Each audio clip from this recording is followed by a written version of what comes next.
Hey everybody, what's up? It's me, Darren. It is Sunday night. It is November the 3rd, and I'm out here just checking in with you. October's over. During October, we had a crazy long month. I was working at the 13th Gate, the haunted house. I had late hours. I was up all night and I wasn't able to go out and make videos, which I normally do. We do a lot of Louisiana themed videos. We like to go out and tour old homes, go to festivals and such, and meet a lot of interesting people. But in October, I wasn't able to do that. I knew my watch time hours may get lower. So we started coming out here and doing these live feeds on the YouTube Shorts. And we met a lot of interesting people. We got to know our regular subscribers a little bit better. And I thought since I was so successful, my watch time hours have grown. We got the zombie baby out here. He wanted to get 2,000 watch time subscribers by Halloween. We didn't reach that. We got close. He's a little upset about it. He's not very happy, but I told him it's just life. We tried as hard as we could. It just did not work out for him.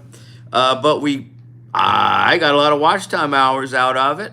We met some cool people. So we may continue coming out here and continue to do our little watch time get together with you guys. So I know it takes a little bit of time for people to show up. So I'm going to wait for you because we care about each and every one of you. We want to talk to you. Of course, if nobody shows up, we will not stick around. But if you guys do, we'll be here. We'll be here waiting for you. We got our magical, mystical orb.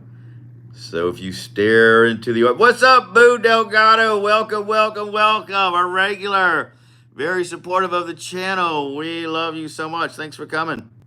I'm glad to see you stopping by because it's been a couple of days since I was here. I had a busy month, and last week was the busiest of weeks. Couldn't come out here and meet with people. How's your life? What's up? Are you looking forward to November? It's a month of giving thanks, so we may do a thankful month. I don't know. I was actually debating if we're going to continue with the live feeds. If people like them, I'm going to do a poll. If people want us to come out here. My day, I was tired today. Last night was my last night working at the haunted house. I went out after that with my contemporaries over there for a little while. And I'm going to take several days to recuperate, get back to normal. Yeah, I think it will. But yeah, I was tired today. I didn't do too much. I need to do laundry. I need to straighten up my house a little bit because, it was such a busy month. I didn't have time to keep up with everything.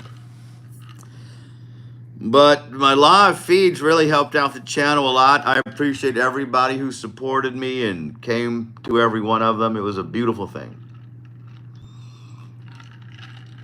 How was your day, Boo? It was a weekend. It's Sunday. I know people go to church on Sunday. They spend time with their family. They relax, probably have a good meal if they have to. So I don't know. So I'm hoping people still come out to the live feeds, even though October is over. May continue doing them. I don't know. Still deciding.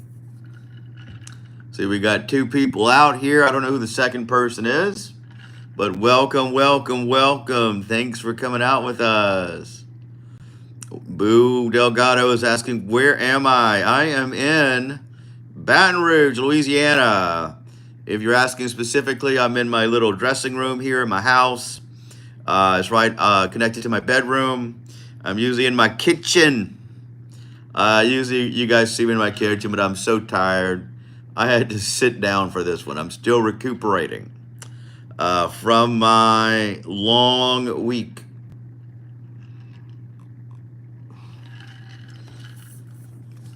My long week, my last week at the haunted attraction that I work at, and debating the future of the lives. What do you think, Boo Delgado? Should we continue doing lives on the channel through November? It's up to you. You decide right now. If you say yes, I'll do it. If not, maybe not. Maybe we won't. I don't have any specific topics to talk about today. You know, let's talk about that little squirrel that got euthanized. Are you familiar with that? This poor little squirrel. He lived 7 years with this gentleman in New York. He was his pet. He helped promote his business. It was an animal sanctuary. And somebody reported him for having a squirrel as a pet. And the government came in. They sent the SWAT teams out there, 4 different teams, to go in there, detain the man and his wife. They went through his house, rampaged it. And they took away that one squirrel and his pet raccoon and euthanized them both. I think that's a tragedy. That poor man, he was on tears, crying about it. A grown man. And he loved that squirrel so much. It was part of his family. And the government came in and took his pet squirrel, because theoretically it's illegal in New York to have a pet, which is considered wildlife, in your home unless you don't have a permit, and he didn't have it. So they could have theoretically kept the squirrel in containment to make sure it didn't have rabies and introduce it back into his family, but they euthanized a poor squirrel that had a following, more followers than I do, and they euthanized that squirrel. So that is an interesting news item that we could talk about.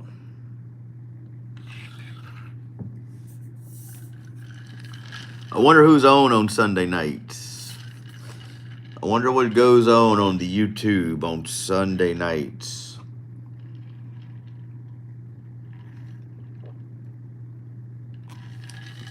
Oh, he's a little shy. He's a little upset because you know his dream.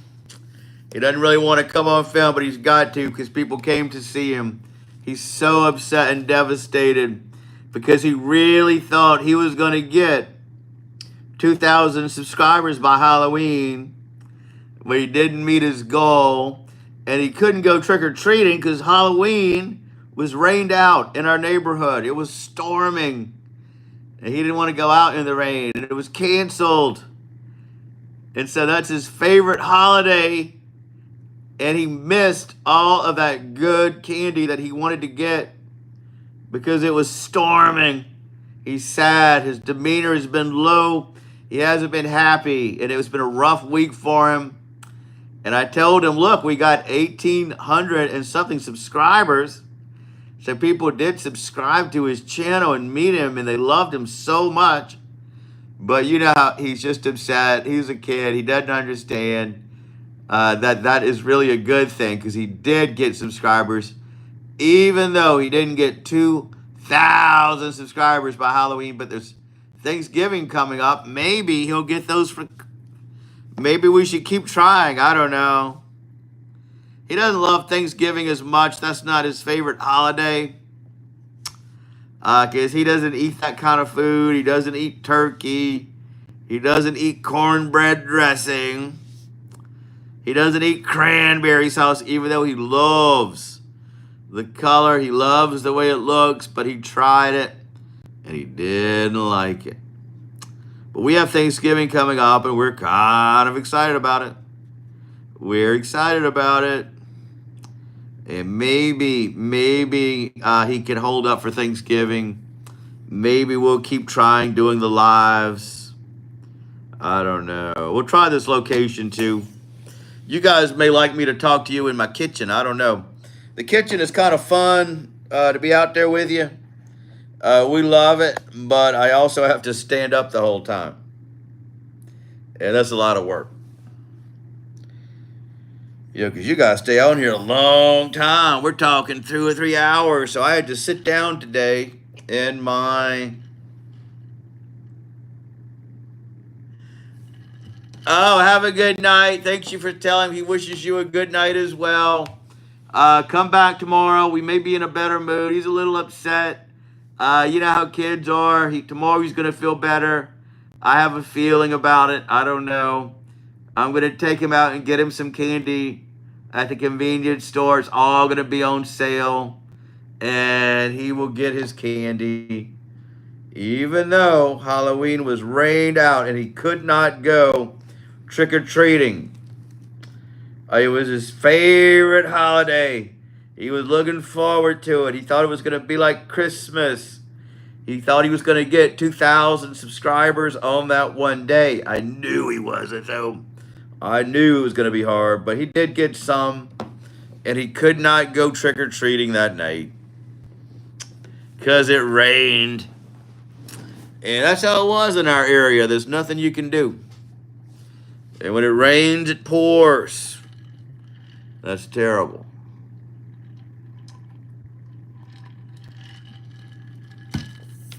When it rains, it pours. So we're going to see if somebody wants to check in with us.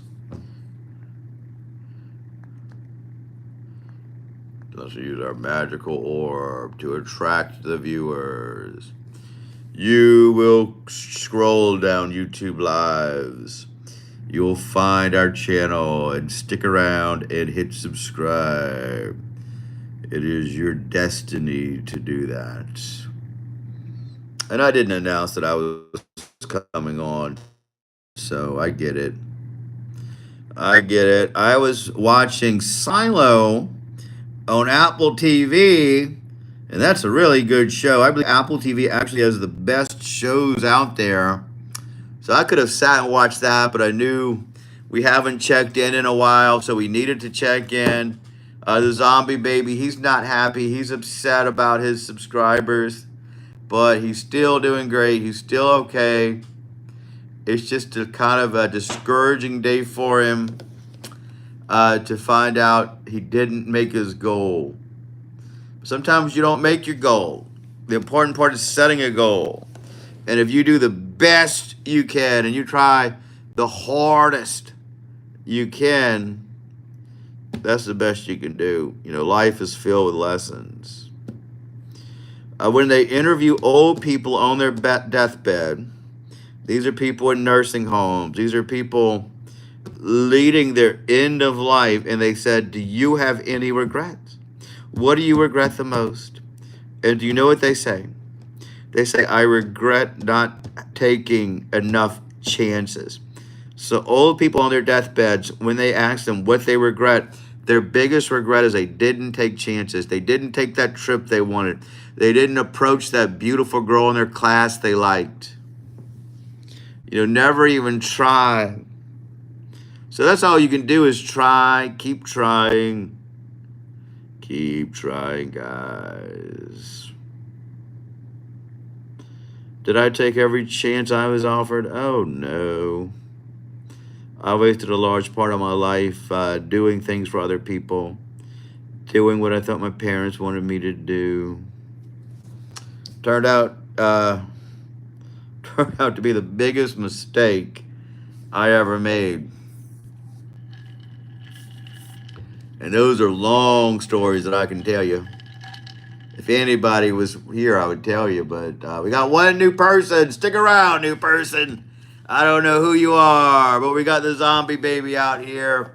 He's so upset he didn't make his subscriber count by Halloween. He wanted 2,000 subscribers, but nobody, a lot of people did subscribe. We got around 1,800 and something. That's amazing.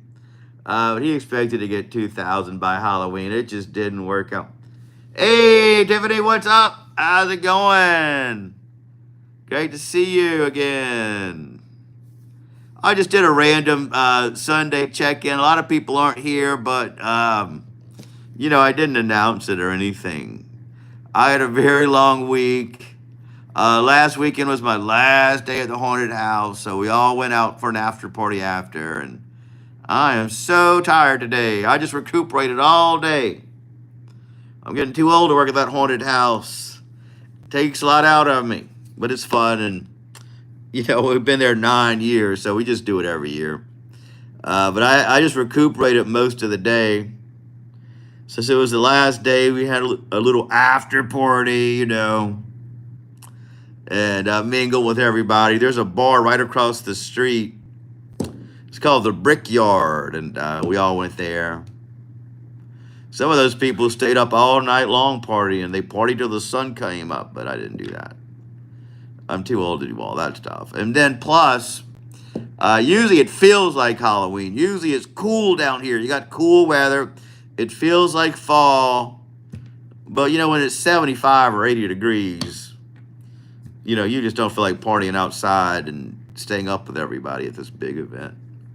But they did it. How was your day, Tiffany? Oh, darn, I forgot the haunted house season was over. Oh, yeah, it was delicious. Of course, the zombie baby couldn't go trick-or-treating that night because it rained out. On Halloween, it rained. It was storming here. And Halloween got canceled, so he couldn't go out and get his trick-or-treat candy. He was so upset. And he didn't get 2,000 subscribers for Halloween, but he's okay. He'll get over it. We still have Thanksgiving to look forward to. And we're going to do our best.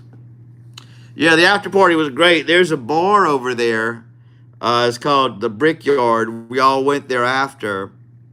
And then since we had the extra hour, it was really till 3. And then after that, those people that I work with, they have a thing where they stay up till the sun comes up.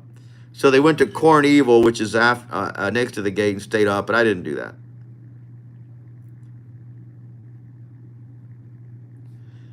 Tiffany says she had a great day. Went to a late night bingo last night and won $200. Wow.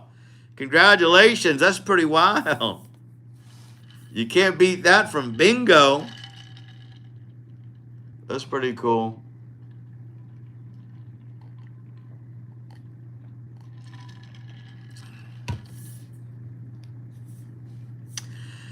No, I don't really bring them to the 13th gate. I don't even mess around over there. Usually when I'm working, I don't do videos.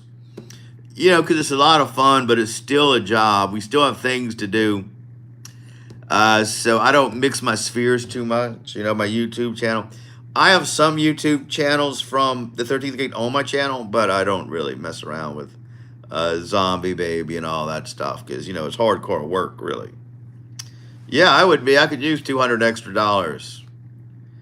Maybe I'll go to bingo somewhere. Brains. He loves seeing that. Maybe that'll cheer him up a little bit. He's still devastated. I'm not seeing that beautiful smile that I normally do. But he's going to be fine. He just had a bad week. Trick or Treat was canceled. He didn't make his subscriber count goal. But, we're going to keep trying. I'll still come on here and do the lives. I've been debating it. Theoretically, I was just doing the lives for October. I was just doing it because my world's so busy. But, since so many people liked it and came, why not? We'll keep trying. Too bad Boomer's not here, Tiffany. I think he had a crush on you.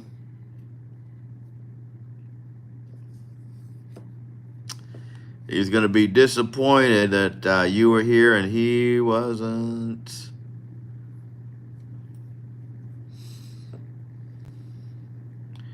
I was saving up those brains. Well, thank you so much for saving him. He's happy. He loves it. Sorry you didn't get subscribed.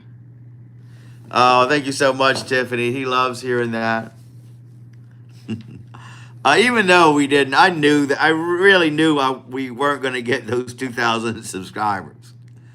I would have been amazed.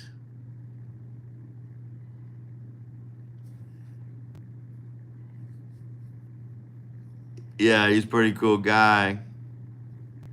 He's on Instagram, you know.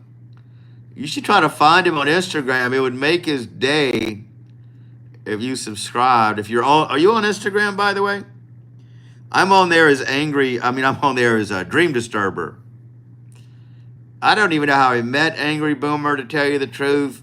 I think he commented on my videos or one of them, and I found out he has a little YouTube channel or Instagram or something.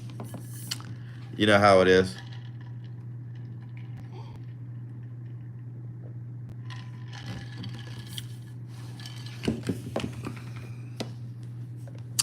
Yeah, he's a funny guy. Funny guy.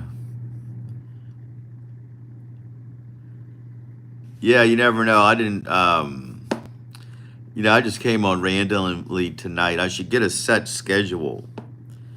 Because October I was coming on every single day, one way or another. But since October's earlier over, and I have some time on my hands and can do stuff, I may just try to find a set day, and we could have it. What day's good for you, Tiffany? Because people did come pretty regular. We met a lot of great people doing these lives. But I don't know if I can keep up with doing it every day now that my life's getting back to normal. Like tonight, nobody's really showing up, but they might. People have things to do on Sunday. They spend time with their family. What do you think about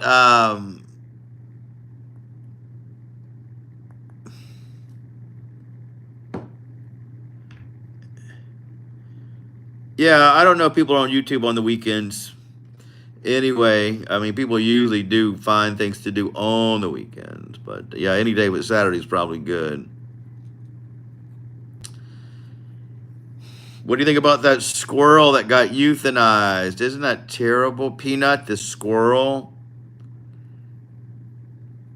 Did you hear about that news story? How they came into that man's house and took his pet squirrel that he raised for 7 years and euthanized it. That's a disgrace. He was on YouTube, or he was on one of these channels shedding tears because it was part of his family. He owns a animal preservation business, and he raised this squirrel as his pet in his house, and somebody reported him. And they, not only that, I'm so party about, broke my heart. Yeah, I mean, I rarely get involved in any of that stuff. But man, imagine, what if they came and took Zombie Baby? Because they told me I can't have a little zombie kid in my house. And they would take him and I'd never see him again. That would be devastating. But to have a pet squirrel that you raised, which is your child, have them come take it away. It's terrible.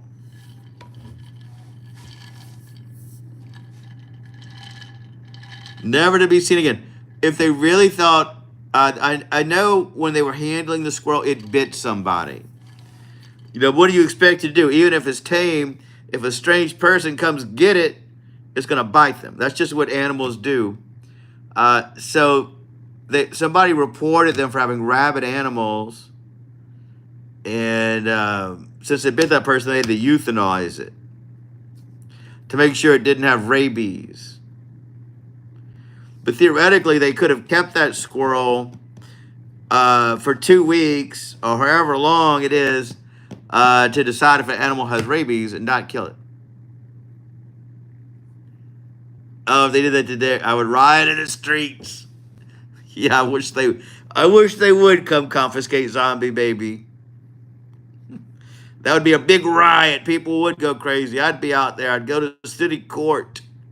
I would be on YouTube, just like that guy. in my front yard. I'd say it's a shame. I raised this kid from day one, and you took him away just because he has an affliction.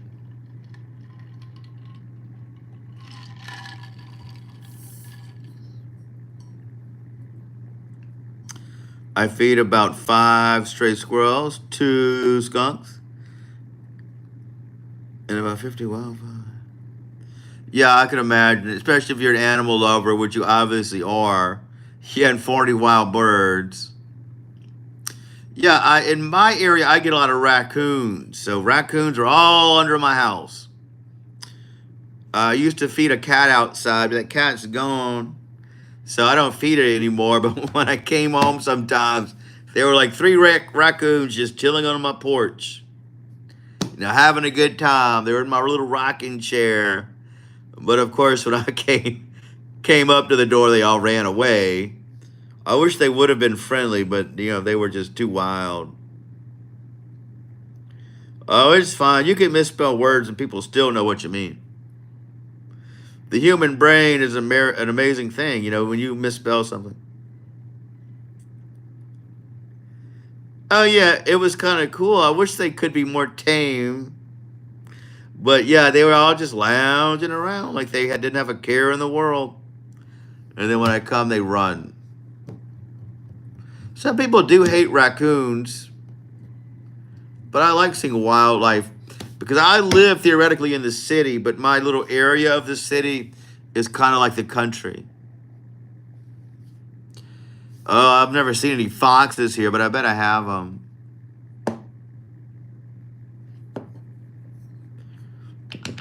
Foxes, I don't know, that does seem dangerous. I get it.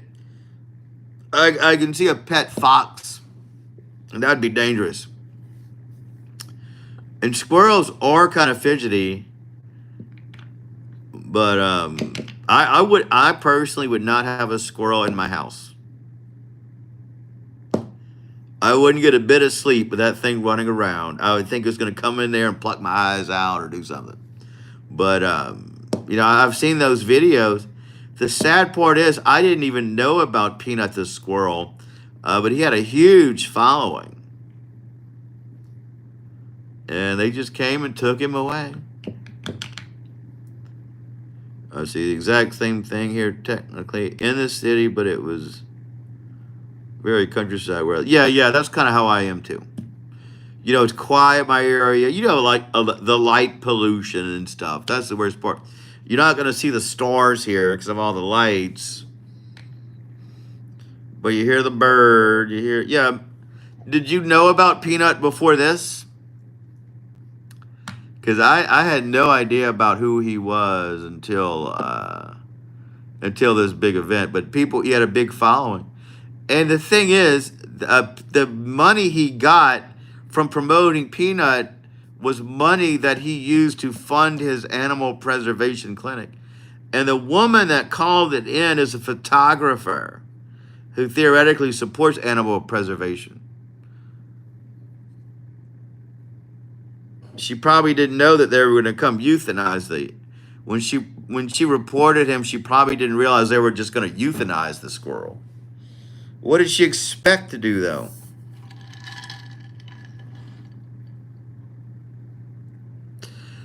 The guy said he actually, years and years ago, he tried to release Peanut into the wild, but Peanut just came back.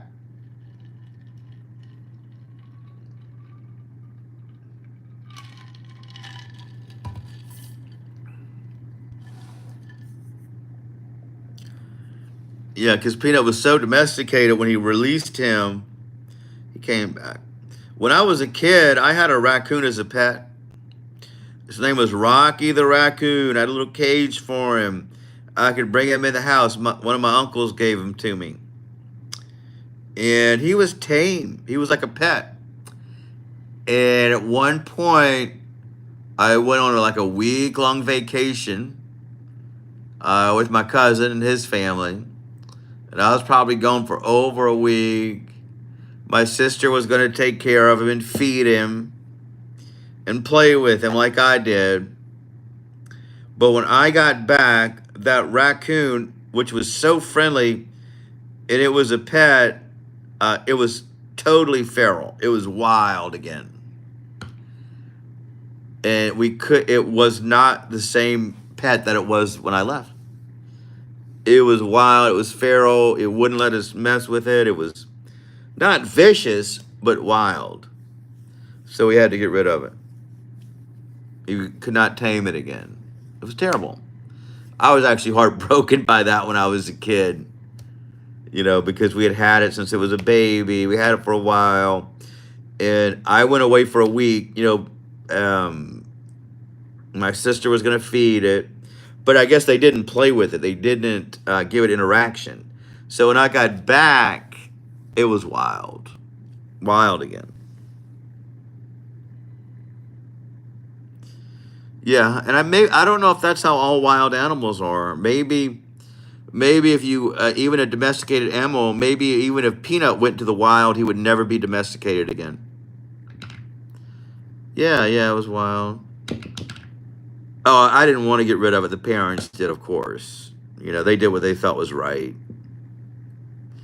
I came back from school. It was. I came back from school one day, and we had to get rid of Rocky the raccoon. They could have at least told me he escaped. They could have told me he went to the raccoon sanctuary, but they didn't do that. My parents didn't do stuff like that. Yeah, they could have said, "Hey, Rocky went to the raccoon farm," but they didn't say that. We got rid of it because he was wild.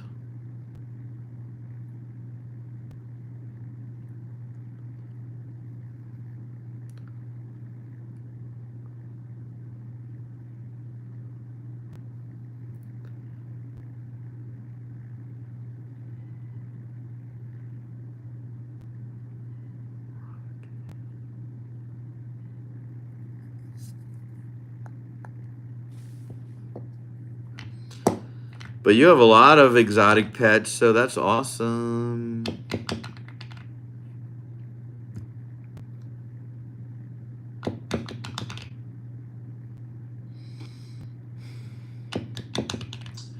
I had a cockatiel as a pet when I was a kid, a little bird. Said a few words. I had a pet chicken, Henrietta.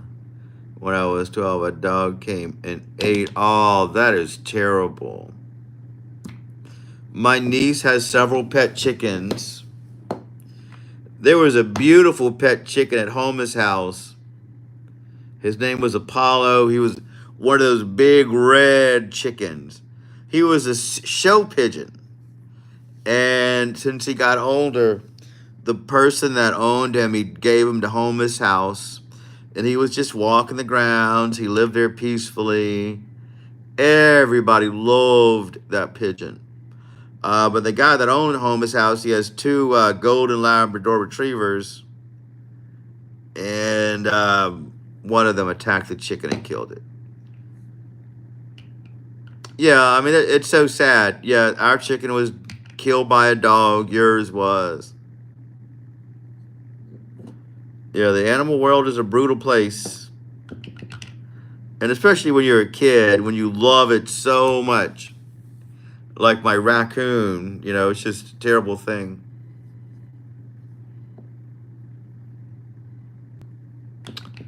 He didn't get eaten, he just got killed. The dog did not eat the chicken. He kind of shook it around. I didn't see the dead body. I heard about it. But we were devastated. I could pet Apollo, and he was friendly. He would sit on this certain bench every night. I have some videos of him on my channel. A little shorts of Apollo. He was cool. Yeah, it is so much to take. And that is a good way for kids to learn about death, learn about life. Like farm kids, they're a little bit stronger because they learn about death early. Because farm kids get close to all the animals, and when you live on a farm, an animal is just money to them.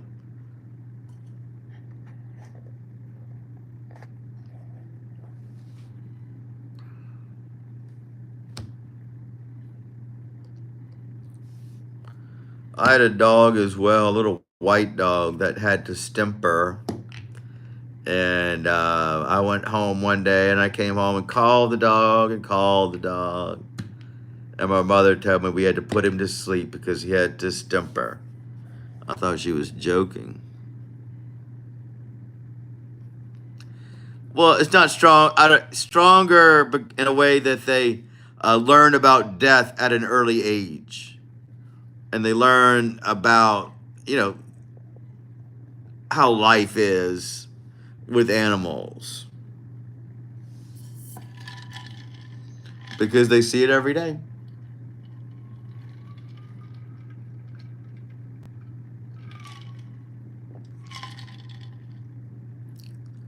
They see it every single day.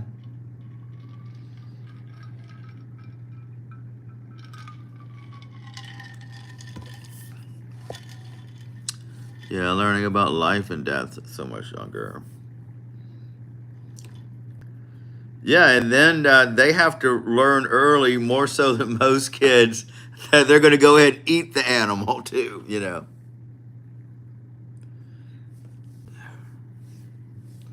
Like when you're a kid, you don't think that animals are eaten, the animals that you love and pets. We had a billy goat too. I had a billy goat when I was a kid. His name was Billy, of course. My sister was into horses. She rode horses a lot. I never got into horses. My parents never got me a horse. They got her the horse. For whatever reason, the oldest kid got the horse, they said. That was just how life was. Billy Goat, how sweet. Yeah, he lived in our backyard. Billy, little white goatee. He never went wild. He was always friendly and fun.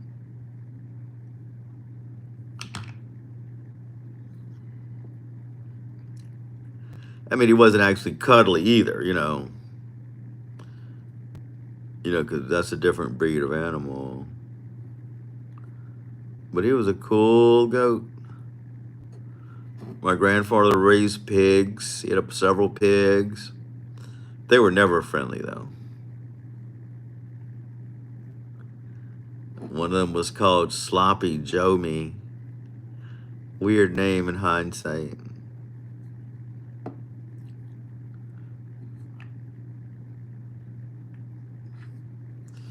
My favorite pet, I had a Siamese cat that I loved. I love Siamese cats.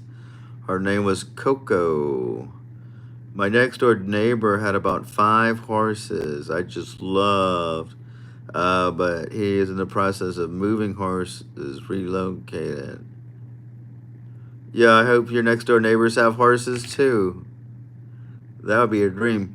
You must live in a very rural area. Colorado.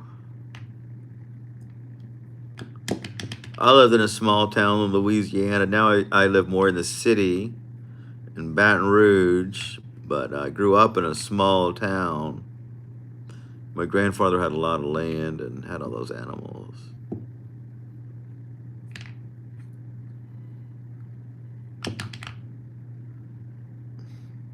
I guess the most exotic pet that I owned, besides the raccoon, I guess, and we had a cockatiel, which is a bird.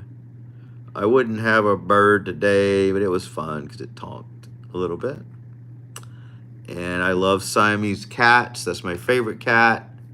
I've had 2 that I loved. But I'm just going too much now to have those kind of pets. I don't have time to train them. And yeah, it's odd. I'm in the middle of Denver, but the port I am in is rural. I like living in the country. Oh, that's so cool. How lucky. Because Denver seems like a big city. There's probably not a lot of rural areas. Yeah, it was so beautiful. I love that they're so vocal. I love the way this cat talked. And a crazy meow. Like they just talk different. They walk different. If I got another cat, I would definitely get one. I would have to have a breeder, but I guess at this point in my life, I want to pack up and go when I want to and do what I want to do. I don't, even though cats are independent, it's still a responsibility, you know. And then changing the cat litter, that's something else. I just don't want to do that anymore.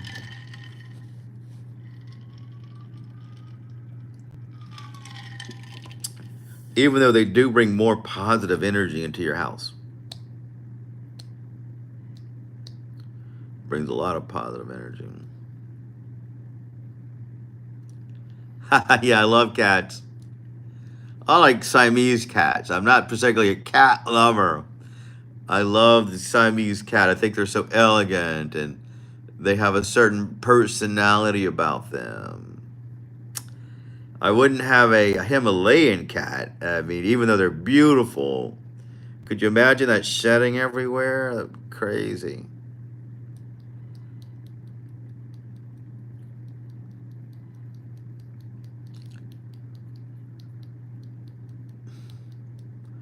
And we have a black neighborhood cat. I don't know whose cat it is, but it's always around outside. Oh, a black kitten. He's kind of naughty, so I named him Catzilla. Catzilla's a cool name for a cat. Yeah, the people that I work with a lot with the 13th Gate, a lot of them are the gothic type people. The girls and guys, and even into their adulthood. So they love black cats. They love. I think several of them own a black cat. And black cats are cool.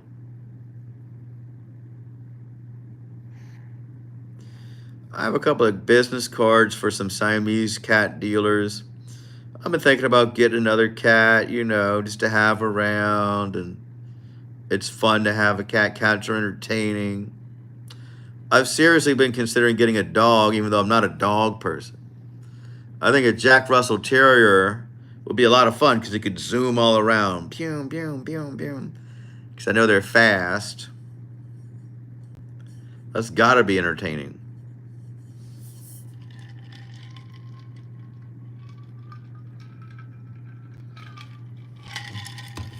One time I lived in an apartment complex years and years ago. My one of the apartment people lived in the neighborhood.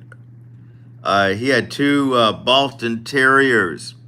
He went on a vacation for a while, so he asked me to come take care of him. So I had to go in his apartment and walk them every day, twice a day, before work and after work. Those dogs were fun. Yeah, everybody thinks that Boston, Jack Russell Terrier is not the dog for me because I'm kind of relaxed. But I want a dog to keep me on my toes. I want it to run around here like that. Imagine how exciting that would be to have a dog running around, full of energy. But I live in a neighborhood where I live by the LSU lakes, and you have to pick up your dog's poop when you walk it. And I don't want to live a life of putting dog poop in little plastic bags to bring home. And that's one of the reasons I don't have a dog. If I had a fenced-in yard where I could just let it out to do what it had to do, it'd be fun. Oh, JJ, a former neighbor had a Jack Russell Terrier named JJ. That's a great name. I was going to name mine Pepperoni. Just an idea I had, to name it that. I don't know why I thought of that. I have that. Yeah, and I just, I'm going a lot. I've traveled for, I'm always not home at certain times. When my life is at its best, I don't have a schedule. And I guess these couple of months in between jobs, because now I got a job, but I was so bored. Yeah, creative names. That's funny. Yeah, you got to live with it every day. Yeah, so I'm not going to be at home every day to go walk this dog at 5 o'clock in the afternoon around the neighborhood. I used to, at one point, I would walk around the LSU lakes every day. I was in great shape back then. I should really start doing that again.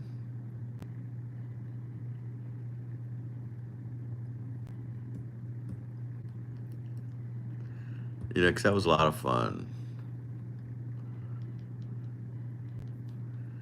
I was really in shape. I think it's 3 miles. Beautiful little walk. I have a video on my channel of some of those lake walks.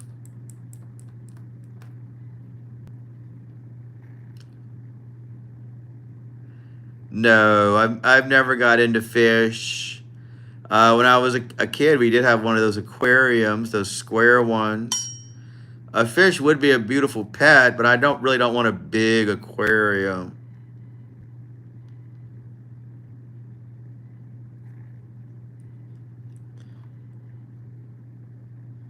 Gosh, fish are brutal too. The animal world is pretty rough. No rules. Tiffany says the fish she had, one killed the other fish. That's terrible. Yeah, I'm not interested in having a fish. I don't want an iguana for sure. I wouldn't want a snake. I don't want a tarantula. You know, what's the point of having those kind of pets? It's kind of boring. Nature can be pretty hardcore. You know, there's only certain dogs I like. I would love a Boston Terrier. But for some reason, I've been on the Jack Russell idea. Terrier. Because I think they're active. It'd run around here, breakneck speed. It'll be non-stop entertainment. Cat, I would love a cat, but I'm still not home enough. I think when I am home, the cat would be relaxing, but I just haven't made much of an effort to it. My sister has a one-eyed cat. She moved from Cincinnati back to Baton Rouge, and she kind of wants me to take it. But it's an older cat. It's a yellow tabby. They call it Tebow after a football person. Yeah, wouldn't it be fun? I'd have him up here right now. It'd be so cool. He would bring so much joy into my life. I really think my sister tells me I shouldn't get one because they're so active. They run around. I know it would run me crazy, but I think I need to be run crazy, you know? Sometimes, yeah, it's got one eye, got in a fight with another cat. It's old now. She's living with my niece for a bit, you know, because she just moved back to Louisiana, so she's going to find a place. But my niece has 2 dogs.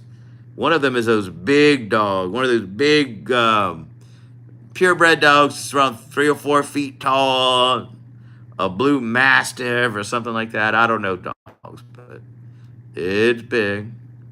I don't want that old cat here. It's going to scratch everything up, and, you know.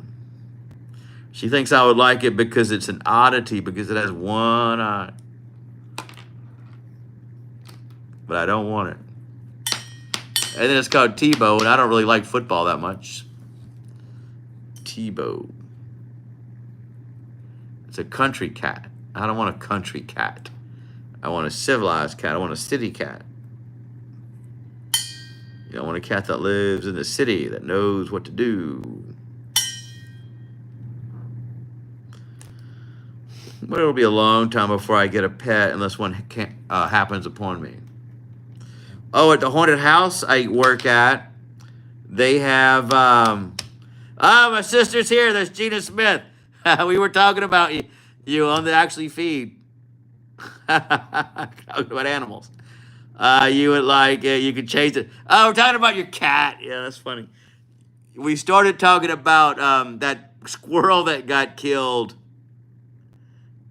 Tebow. Yeah, I don't keep up with football, so I don't know.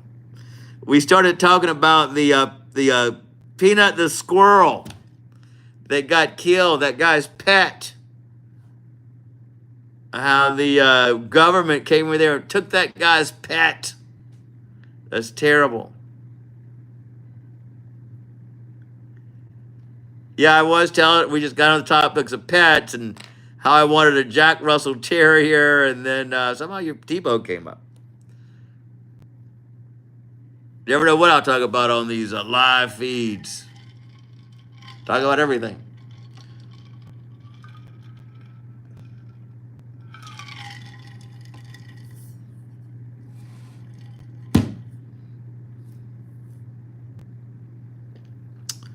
Yeah, that's terrible. Yeah, so that's my story. Tiffany Davis is from Colorado, Denver, Colorado. One of the regulars. Oh my life, she actually laughed. She's not really into YouTube that much. She'll probably get mad because we're talking about it. Tiffany thinks she could envision me with a Jack Russell Terrier.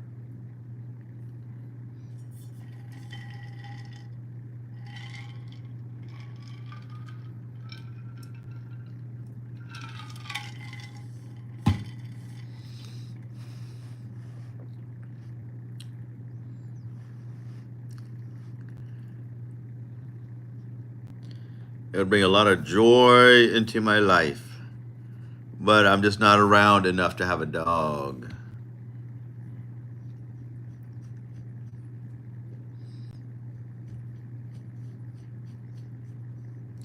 I'll show you my microphone. I'll show you how I do voiceovers. You always hear voiceovers on my channel. I have a Yeti mic. And when I do voiceovers, I'm just up here. This is Dad's desk that I'm on, by the way. You can see it's so tiny. I feel like I'm so short. I'm on that chair here in my room.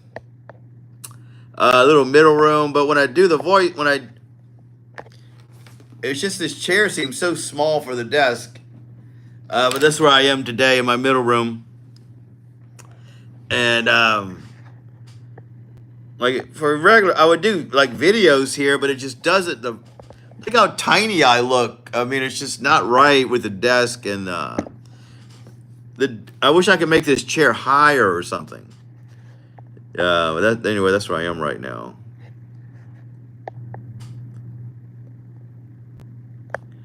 Oh, fantastic, Mike. I would know. I used to work. Oh, I used to work in radio far out. Where were you, a DJ or production, or what did you do?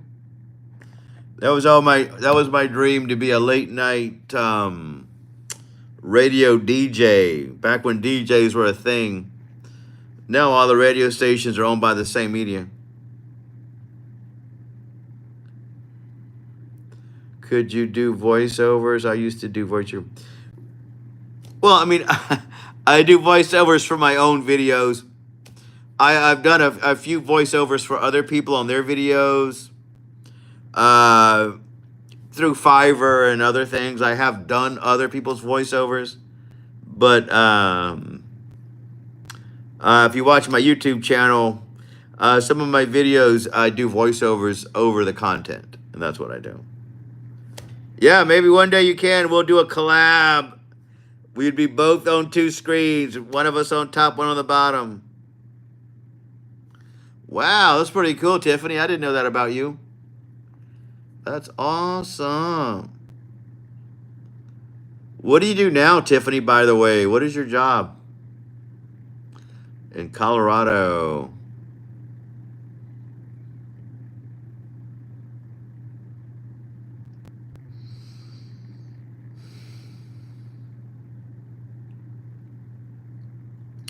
Wow, I didn't realize you had a career in media. That's so cool.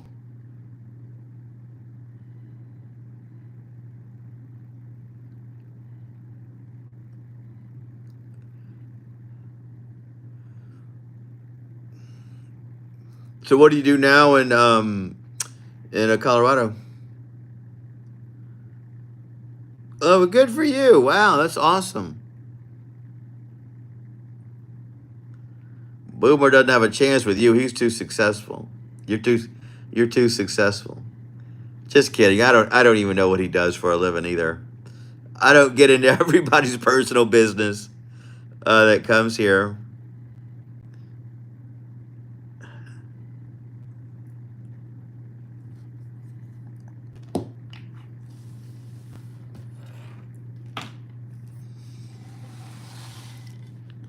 Yeah, when I do my real videos, I'm not as open about my real personal life. But for some reason on the live, since we're just talking, I don't mind telling you about my business. So what do you do for the rest of the year, Darren? Oh, I am a tour guide of antebellum homes, historical homes. We have a historical home called Homus House, which I did, and this month I'm starting to work at Magnolia Mound Plantation. It's another historical home. It's in at Baton Rouge, so I'm going to start doing that. I've done various other things in my previous life, but that's what I'm doing now. I'm a historian and tour guide at historic places. And yeah, it's a lot of fun. I enjoy it.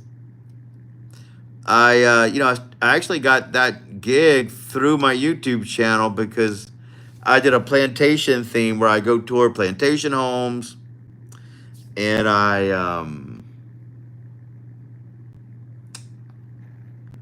do other things like that.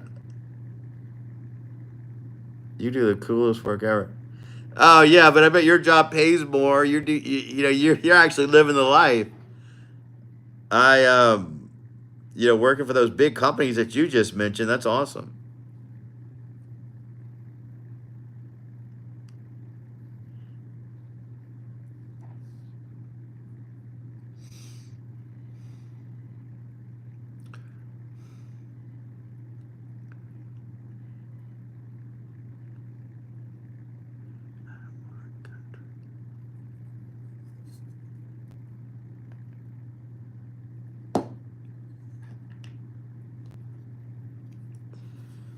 Yeah, so it's pretty cool. I left Homus House. I went to another plantation, which was called Whitney Plantation, and they are owned by a private company or whatever. Didn't work out, so I was out of work for 2 months. Took me a while to find something new. Yeah, radio could be lots of fun for sure. Why'd you get out of it? Just tired of it. Back when I was a kid, radio was more romanticized. You had DJs. I think every radio station in my town is owned by the same company now, and it's all commercialized. It's not like back in the day where you had private little radio stations. Wow, plantations. Oh yeah, I love it. Yeah, we have plantation homes here. We have a few museums, which I could work at. We have the USS Kidd, which is a naval ship. They just don't pay what I'm looking for, so I'm not going to work there. Even though I'd love to work on that museum.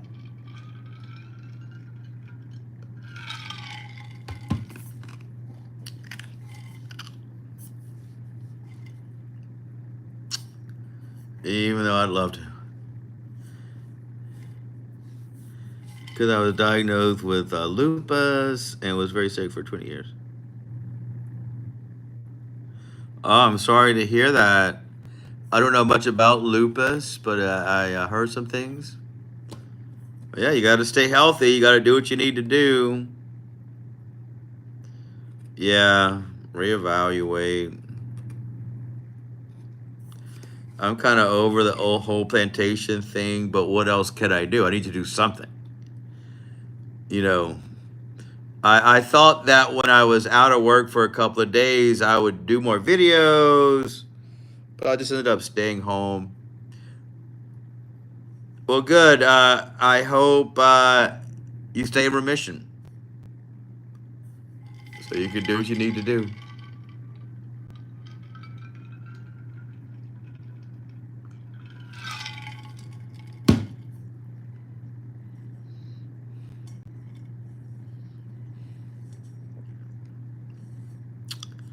So,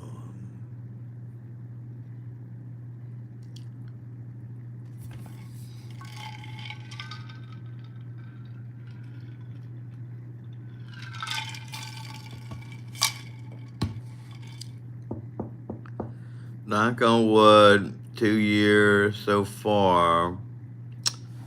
Yeah, but that is wonderful, Tiffany. I'm so happy for you. It's a beautiful thing.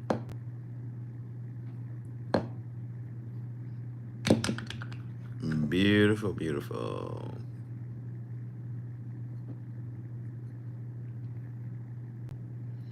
You would be the most entertaining guy. Loved. Yeah, yeah. I got so many good reviews. When I worked at Holmes House, they were so obsessed with TripAdvisor. Yes, where they read and see the review. I got so many good reviews. People loved my tours at Holmes House. Whitney Plantation was kind of a rougher gig because it was more of a uh, it was a normal plantation, but they tell the story of slavery, and it was a slavery story from the perspective of the enslaved people who worked there. And even though I'm a professional, there's some people who are never going to want an old white guy with a great beard talking about slavery, and it didn't work out. It wasn't a good fit. So it didn't work out. So I was out of work for 2 months. The little plantation I'm working out now is run by the state, and it's 10 minutes from my house. So I hope it works out well. I've been going through the process of getting onboarded and talking about them. Yeah, my tours are always kind of entertaining. Whitney Plantation, I had to play it more serious, more introspective in a way. And this new plantation that I'm working at, hopefully it works out well. I don't know, but it's so close that I know it's going to go well. I got to make it work at all costs. Usually I have to commute like 30 minutes away, 45 minutes. So to work for 9 to 10 minutes away will be a dream.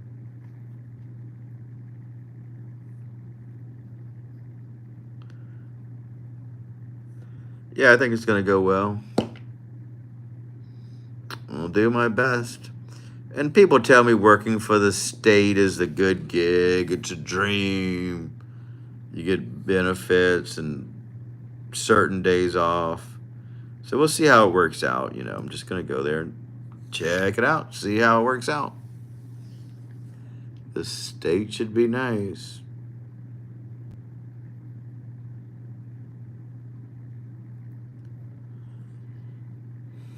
So I went to do the drug test and all that last week. Filled out some papers. They're doing a background check. And then I have to go back, if everything checks out, on the 11th, and we'll do more onboarding process. A friend of mine works for the Coca-Cola company, and we touched base on Friday about me being a Coca-Cola Santa. And that means I get to ride in the big giant truck with all the lights and the music and go to different places and meet the kids. He said we're going to touch more about it on Monday. So that would be nice to be the Coca-Cola Santa. I tell him I'm starting a new job, but I don't have dates yet. But I can do that in my free time too. That'd be a dream. Because when he's a Coca-Cola Santa, I always go see him and do a little video. He said I have to wear a fake white beard. But I know when he does it, he just dyes his beard white. So it would be ideal if my beard, I could just dye it all white. Wouldn't that be cool?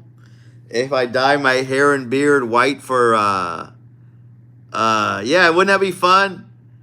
Yeah, it's James Uso. You probably saw him on my channel. Yeah, I just dyed my hair and beard white for Christmas and be Santa the whole year long. Oh, get this, Gina. I took the drug test. Remember, I passed it. So we went to the party last night, and I drank a drink that is sold at the bar Sold to the Brickyard Cafe. It's got THC in it. It's got 30 milligrams, and I would not be able to pass the drug test if I take that. Would be that would be terrific. Just dye your hair and beard white. Yeah, I'll just go to my hairdresser and let her dye my hair and beard. I'm gonna call this. We're gonna touch base tomorrow. My beard may not be long enough for Coke Santa. Yeah, I tell him I do it for a couple of days. I mean, it's a lot of fun. That big truck, it's all lit up. It goes to places, and I would be Coke Santa. I mean, not the only one. There's several people who do it locally. You know, for that work for Coke or recommend it. Be great for my channel, and at least great for anything, photos and stuff. The truck is so cool. Do you have the Coke Christmas truck in your area, Tiffany? It's a big white truck, big Coke truck. I mean, that drives around, plays music.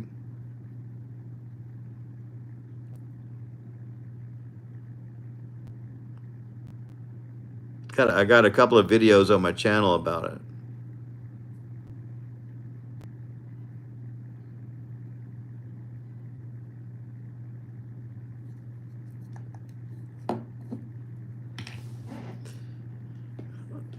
And then I have another friend. Oh, about 5 years ago, the Oscar Mayer Wiener mobile. I got a video of the Oscar Mayer Wiener mobile too. I actually show you the inside of the Oscar Mayer Wiener mobile on my video. It's so weird. Other people that I meet on live, they don't watch my channel, so I have to explain things to you guys. Yeah, I met the kids who drive the truck, and they tell me about how they have to go to Wiener school to learn all the facts about the truck, and they have to learn how to drive it. And I actually showed them inside. But you have seen the Coca-Cola commercials, right? Where they show the truck driving down the hill. It's got the lights on it.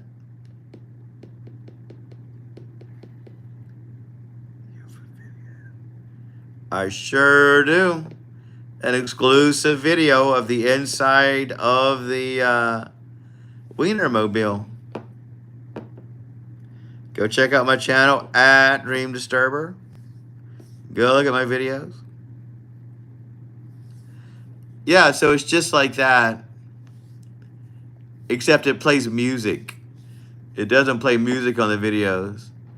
And the Coke Santa usually goes out. He has a little rocking chair.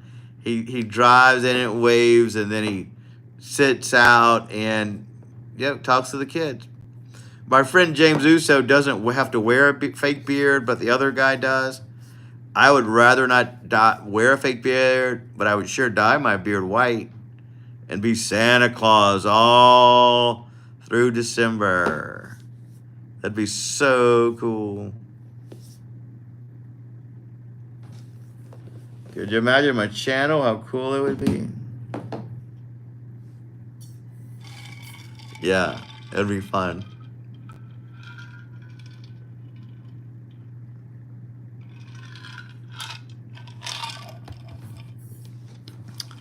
So he said, call him on Sunday, we'll touch base.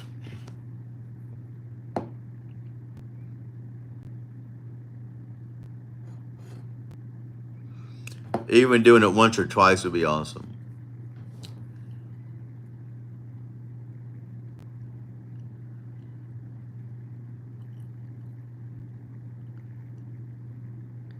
Thanks. I don't know what's involved in it. When I talked to him, he was actually at work. I know he does it, and I know some other guy does it.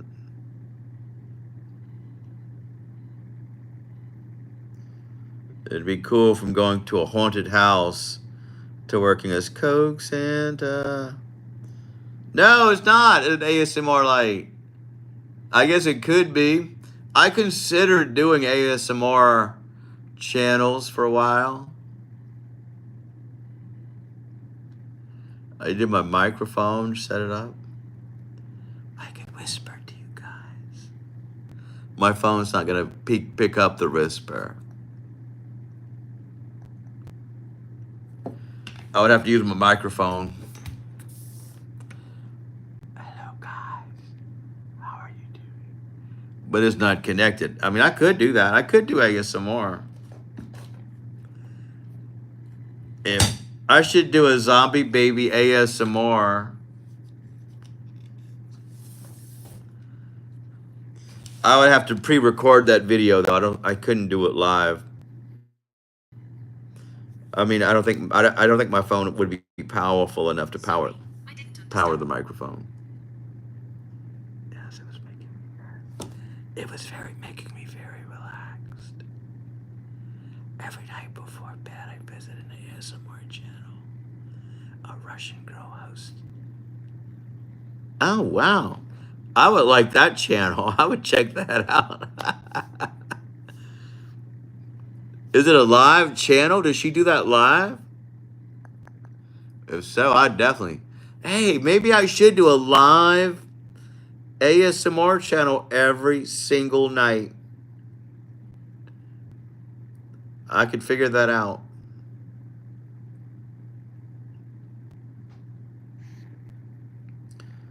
I don't think my microphone could connect to the phone.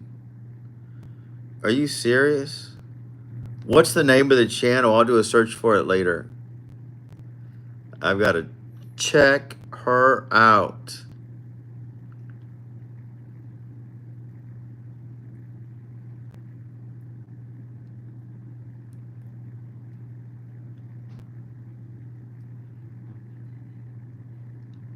I can check her out.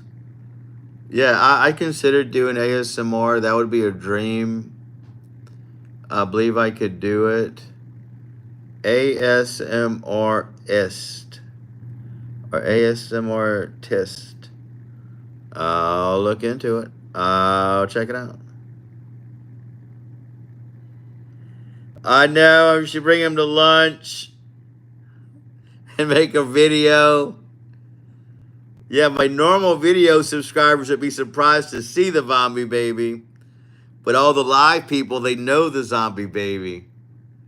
That'd be so cool. At least we should at least get a good picture of him at a restaurant. We could get one of those baby booster chairs that some restaurants have.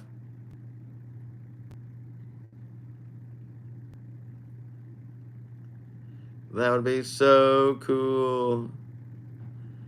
So cool.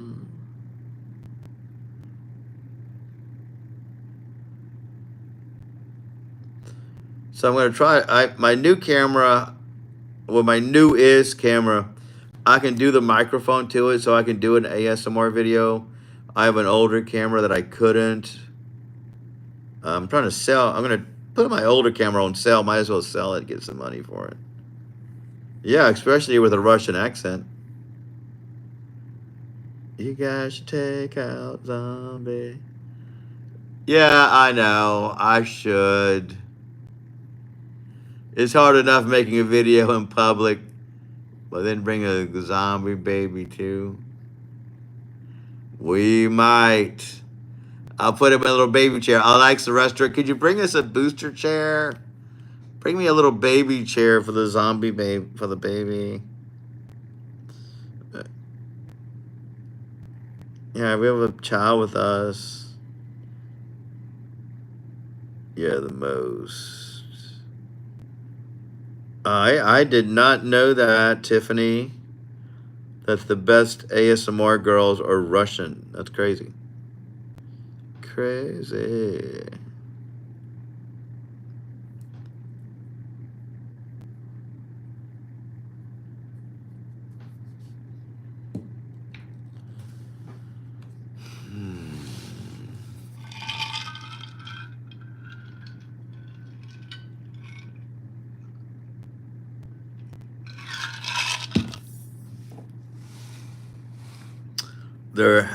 I had a Russian woman as a channel. I had a Russian woman as a channel regular for a while. I've tried everything, by the way, on my YouTube channel. My friend Hayes was a guy from my church. He was friends with a Russian woman. She's been on several of my videos. I always loved the way she talked. I watch for 2 hours before bed and it really helps me sleep. And that's some good watch time hours for her.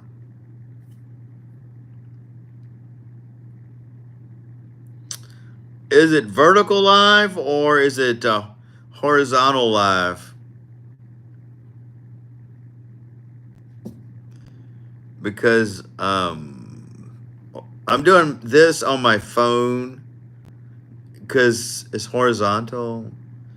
When you do lives on YouTube Shorts, people see it in your live feed. And it helps get random people to show up. Yeah, she is about. So she does a YouTube Short live, vertical live, every night. Does she use her phone microphone or does she use what? I can do that. I can do it right now if you wanted me to.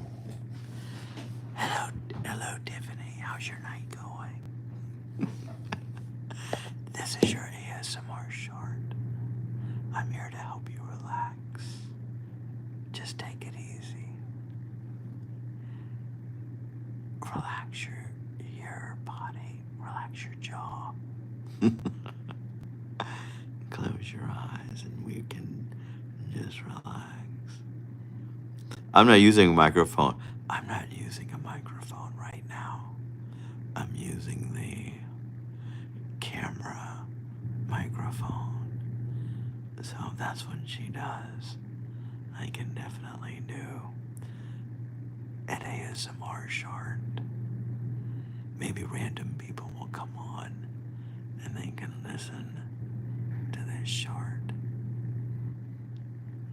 I know. I knew that I would. I just don't use it too much because my YouTube character or personality is not ASMR. But I could easily switch roles if it would get me all of those subscribers. Here's the ASMR ball. Click, click, click. Don't you like these clicks? Is it helping you to relax, clear your mind, and enjoy this short? Oh, an eye exam. Well, I couldn't do that for sure. Click, click, click. Yeah, don't they click on, does she click on things like that? Click, click, click. I don't like when they make noises with their mouths. Like when they do the, to me that's freaky. I couldn't do that. Look, I lost 2 people from the live feed by doing that. I actually lost people. We were entertaining people for a while and we lost 2 of them now because of that. That's terrible. They did not like the ASMR.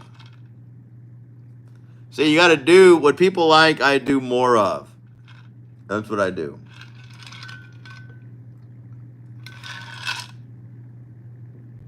Oh, I know.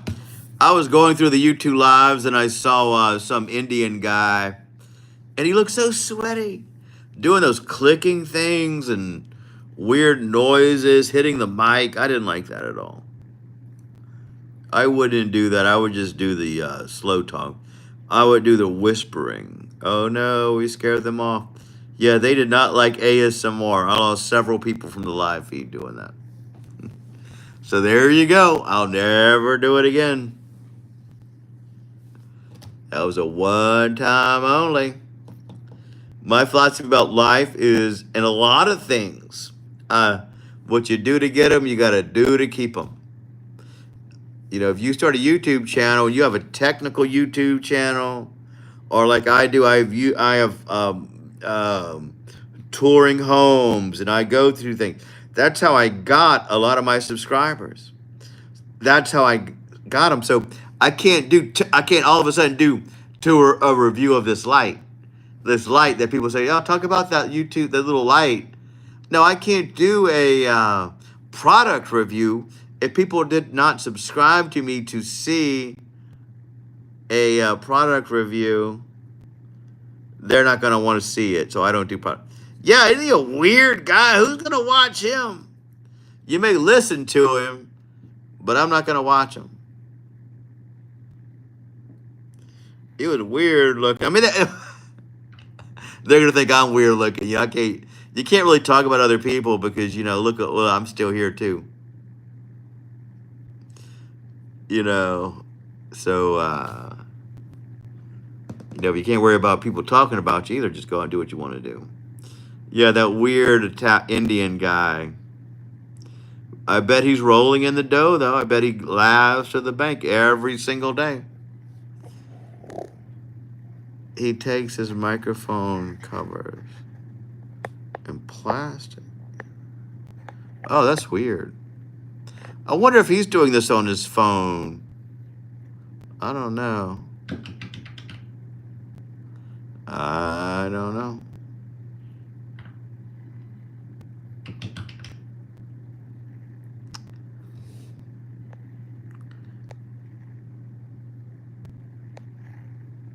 It's bubble time.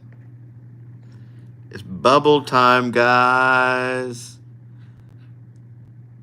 He makes a cool noise. I never saw him make a cool noise. I did not listen to him too long, but I did scroll on to see, and I figured if he does it, I could do it. If he did go live, I can go live. Yeah, it's bubble time. That's just a setting on the things.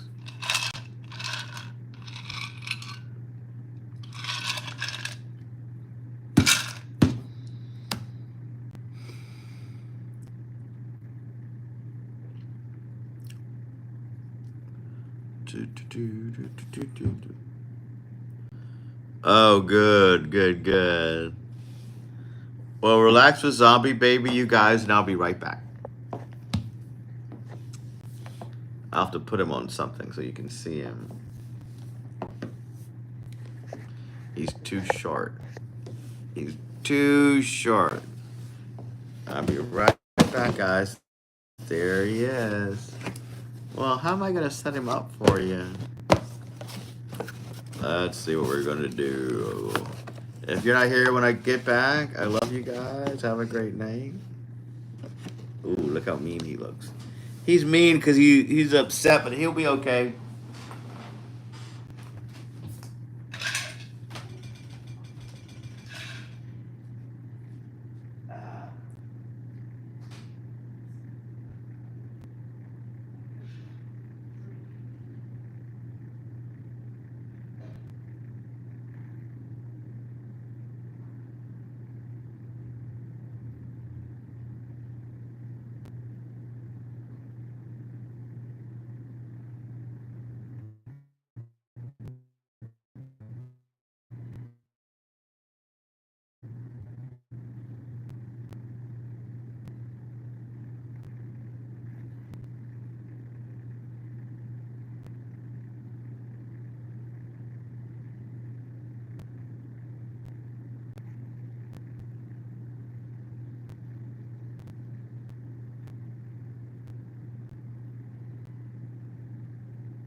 Oh, jeez. Oh, oh, man. All right. Let's see who's here. I don't know if anybody stuck around for the intermission. I gotta get my glasses. Where are they? Where's my glasses? Where's my glasses? I can't see. Wow. Yeah, go to the roller rink. That'd be fun. I'd take him skating. That'd be fun. He's so well behaved. He was being good. Clarissa says she wants to hang out with you. Who's Clarissa? Where is she? Is she still here? I didn't see Clarissa. I love it. Welcome back. Yeah, I'm back. Hold on, I left my glasses in the other room. Where are they? I'll be right back. I can't see you. Where are they?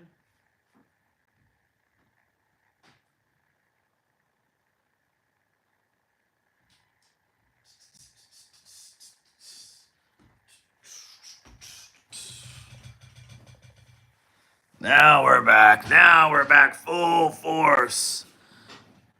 Cool for. Oh yeah, yeah, yeah. I wish I could see a picture of your Cabbage Patch doll, Clarissa. They could be best friends. If I ever go to Denver, Colorado, they can be on the same little video together.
Oh, sorry about that. I accidentally hit the mute button. That's terrible. I'm glad I'm back. Thanks for letting me know. Yeah, we're back. We're back. We're back. Yes. Yeah, I accidentally hit the mute button. Thanks for letting me know. Nobody's going to stick around if we can't hear each other. That'd be terrible.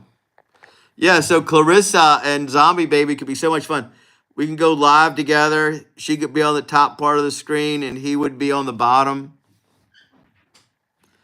Yeah, thanks for sticking around. I'm glad people stuck around for the intermission.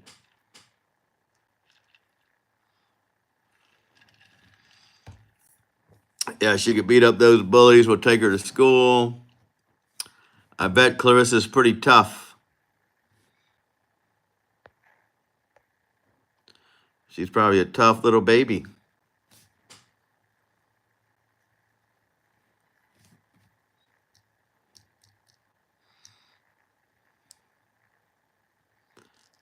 Yeah, I'm back.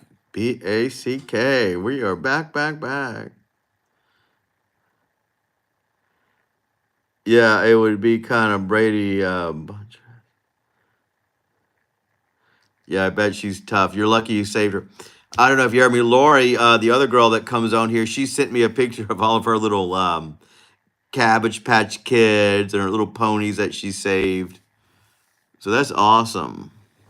I used to have all the Star Trek figures and all of the Star Wars people.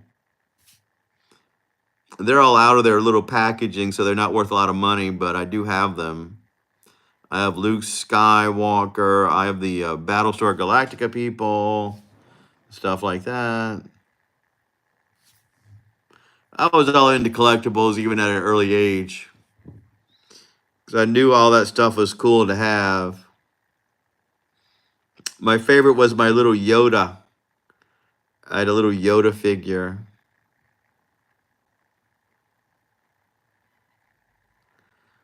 Yeah, she sent me a picture. I don't know how to share it on the lives.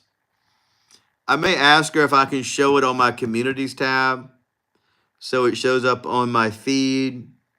So if you subscribe to my channel, you can see my communities tab, and I'll share Lori's community. Yeah, Battlestar Galactica. That was a good show. You know what I used to love was Buck Rogers. Did you ever watch Buck Rogers when you were a kid? They had that weird talking robot that made that stuttering noise. Like beep beep beep beep beep beep beep. What's up, Buck? He would always do that beep beep beep beep beep beep noise before he said anything. I used to think that was so funny when I was a kid.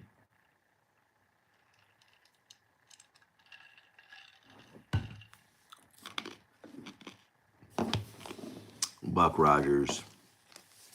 They should do a reboot of Buck Rogers. Yeah, Gil Gerard. That's true. That's him. What's up, Buck? That was the coolest little robot on there. I mean, they should do a reboot of that whole franchise. It'd be so nice. Zombie Baby is looking a little happier. He seems to be smiling a little bit bigger now.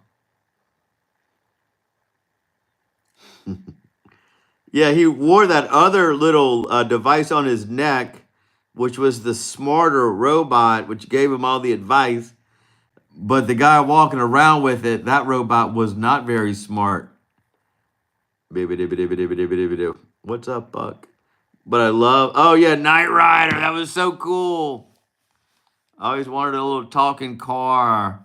I like when Michael Knight talked to him on his watch and everything else.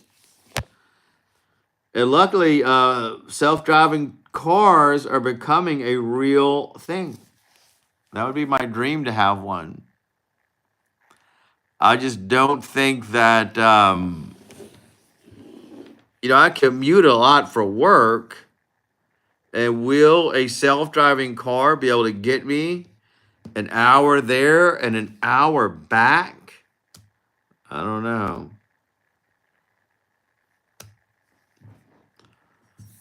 Otherwise, I'd have a self-driving car. Imagine that, just telling your car where to go, and you can just take it easy.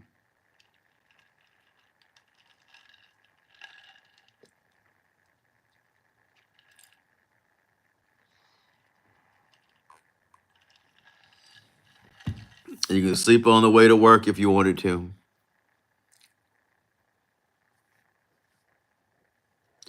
I know, it's so funny watching Knight Rider now and someone says that car is driving itself.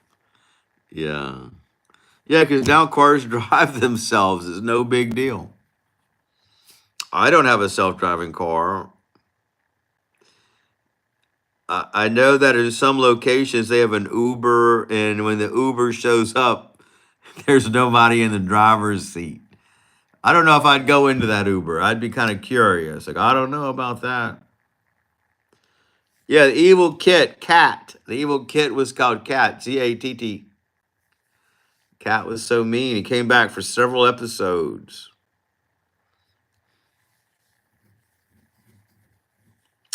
Cat was not programmed for human protection. And it was arrogant. It took over, which is kind of what people worry about AI today. AI could take over if they wanted to. Cat. Yeah, and Cat, his programming did not specify protect humans at all cost. So Cat became, more self-serving. He wanted to protect himself. Wanted to take over the world. I would have let those two cars fight it out. What's the worst that could have happened? They would have gotten a wreck. And they would have hit each other. Yes, the T3 Rise of the Machines. Yeah. I used to like that Stephen King movie. I read the book about when the machines took over and all those big giant Mack trucks wanted to take over the world. Maximum Overdrive is what it was called. Maximum Overdrive. That was cool.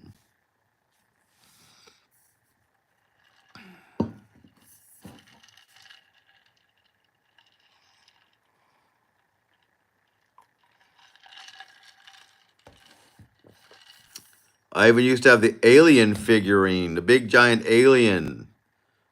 And unfortunately, I either donated all that stuff or threw it away. When my parents passed away, I was left with a big house full of stuff. And this was before eBay came along. I didn't think about I could have sold all that stuff if I wanted to. It just didn't. That wasn't the reality back then. And now everybody would have paid hundreds of dollars for it. Yeah, Maximum Overdrive. I read that book about Stephen King. It was actually a short story that he made called Maximum Overdrive. Yeah, I wish I would have just sold all that stuff or kept it. But you can only keep so much stuff. When you move 2 or 3 times, you get to a point where you say, "Oh, do I really want to pack this stuff up? Do I really want to bring it to a whole new house?" But now people have storage units. But a lot of the storage units they get, they're still like attics.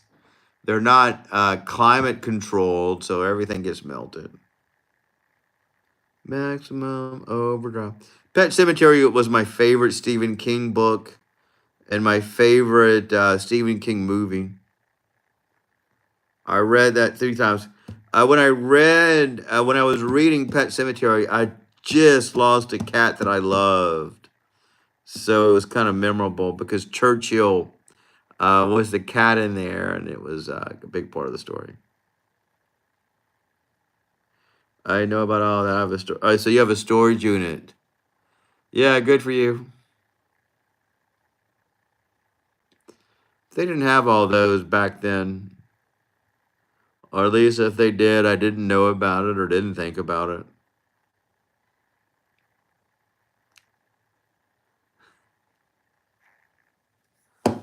Oh, 20 minutes up to the matter.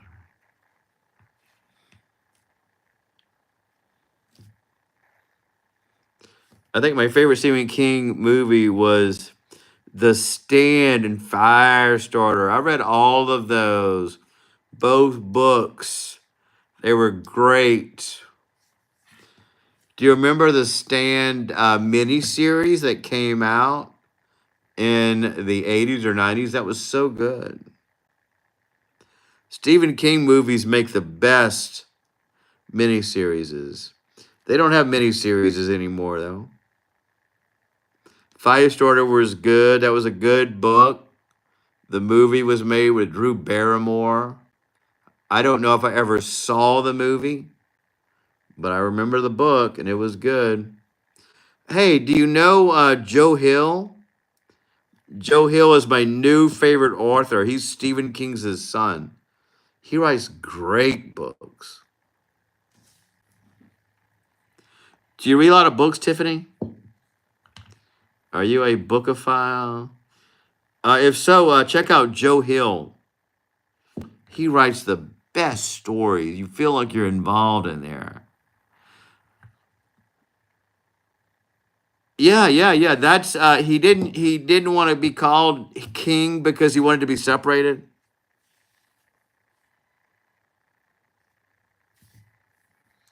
He wrote a book called Heart Shaped Box, which was good. He wrote another book about the end of the world, where people kind of had this kind of plague where they'll explode. Yeah, definitely check out Joe Hill. My new favorite author. I like him better than Stephen King because his stuff kind of evolved with the times. Do I like Bethany Little? I'm not familiar with her. Bentley Little. Is he a horror writer? What does he write?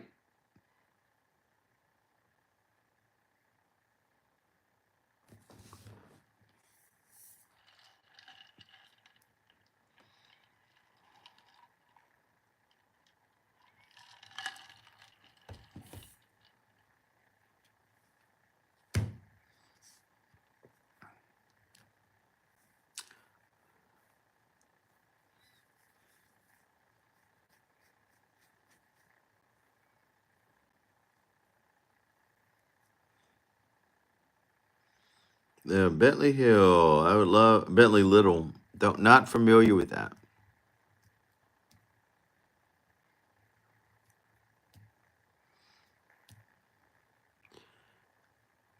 Yeah. He's a horror writer. Stephen King loves. Well, if Stephen King writes, loves him, I'll read it. Right now, I'm trying to finish the Sugar Masters, and that's more of a historical reality thing about how the sugar industry was back in the antebellum years, and after that, it's more of a work thing that I'm reading for my field. And after I'm done with this book, I will read a casual book. For my line of work, I do have to read books, like school. So this is called The Sugar Master. It's pretty good. But after this, I'm ready to read a casual book. I may check into Bentley Hill. But Stephen King, I mean, his son is a beautiful writer. It's not. If you're into the antebellum South and you want to know how plantations worked in the business sense, like how they work on an economic level, it's a pretty good book. I mean, I think it's the best representation of how sugar is actually made, which is something I have to know. How sugar in the old days was actually made and processed with the sugar mills and stuff like that. It's I think it's one of the best representations. But if you want to read a book about any of that, read 12 Years a Slave. I know there's a movie about it. I know there was this 12 Years a Slave movie. I've never seen it. I was more into the film industry back then. I know people that worked on it.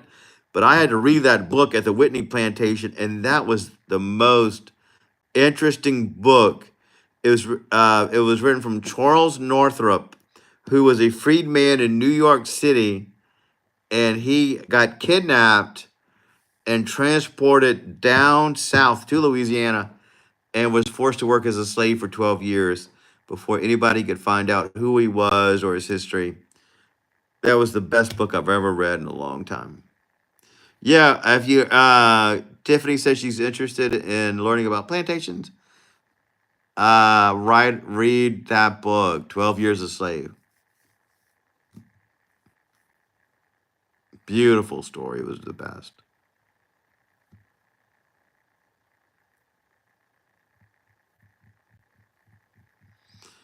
Yeah, I mean, I know there's a movie. I bet the movie's not as good, but this book was a real life story.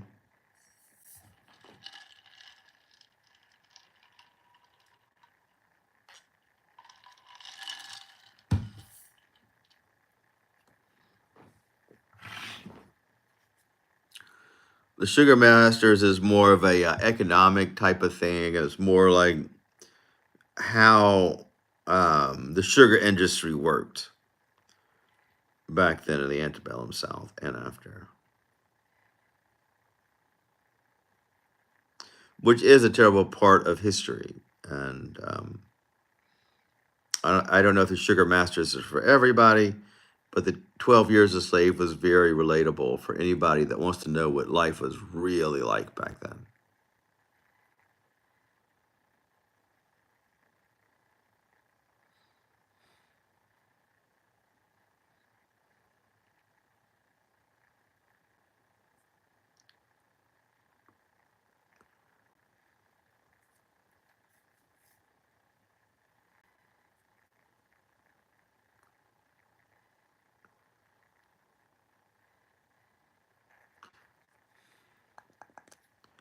Well, I'm quite a fan of sugar. Yeah. Yeah, yeah, it's a terrible thing. Like sugar, like if you really think about the plantation industry, people are addicted to sugar. It was the biggest cash crop in America for a long time. And I don't know which one was better, that or tobacco. And those are both things that people are just addicted to. And that was what was driving the whole slave interest industry, tobacco and sugar. That's why they needed all those enslaved people to create those two products. And they're products we don't really need. It's just people need that endorphin rush, which both of those products get. We don't need sugar, but people love it. Wow, I'm quite a fan of sugar industry. Yeah, that would be great. Yeah, I would definitely read that book. Did you ever read Bugs and the Peanut Butter as a kid? No, I've never heard about that. That's funny. What's that book about?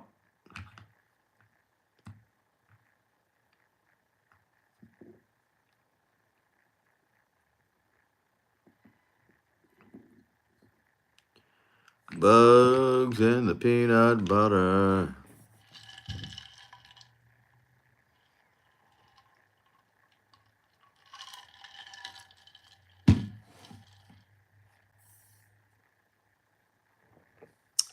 Easy to read because it's a kid's book. Yeah, I bet it is. No, that was not a book that we had to read as a kid.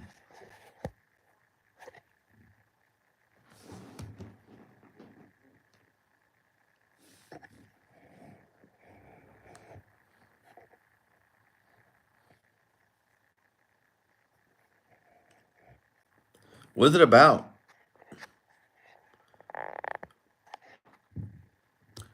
I would bet it's about what gets in our food that we're actually eating. Truth about it, additives, how many rodent hairs are legal. Oh yeah. Yeah, do you know Taco Bell food is under the lowest list of what's legally allowed in food for consumption for us to eat? Oh, I know. Anything you eat is gross. Like anything people touch. You know, if you got food, you got rats. That's just how it is. Anybody that owned a restaurant or owns anything knows that. You know, if you got food, you got rats. You got parasites. So you're eating it all, you know? Yeah, it's pretty gross. Pretty gross.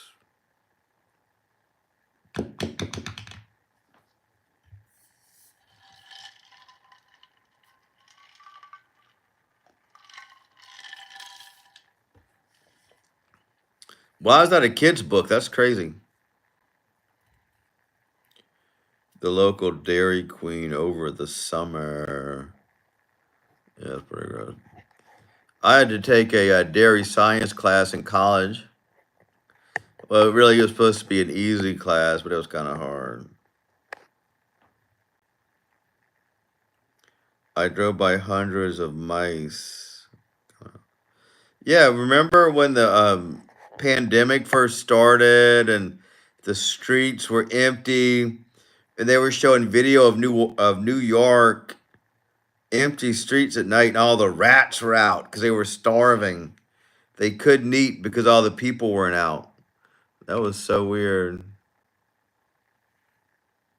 Yeah, I don't blame you. Dairy Queen's are pretty rough. Even when you go to a restaurant, you think about all those people cooking your food. You know, how sanitary are they? There are people today whose houses I won't eat at. Like one of my aunts, I don't ever want to eat at her house. Even if she invites us to dinner, I may eat it, but I'll regret it.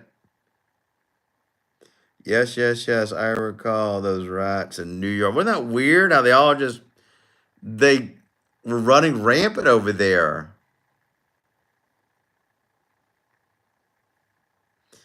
But they're really there all year long. You just don't see them because they came out at night. And now they weren't getting all that food and they were just running wild. That's great. Crazy, crazy.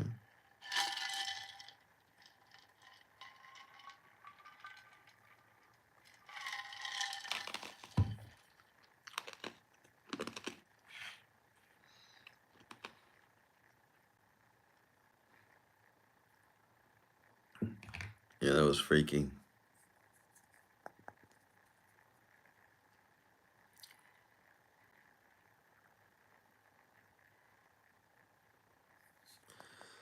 So I was going to shave my beard. I let it grow out for the 13th gate for the haunted house, but I was going to shave it back just to not stubble, but a little more than stubble.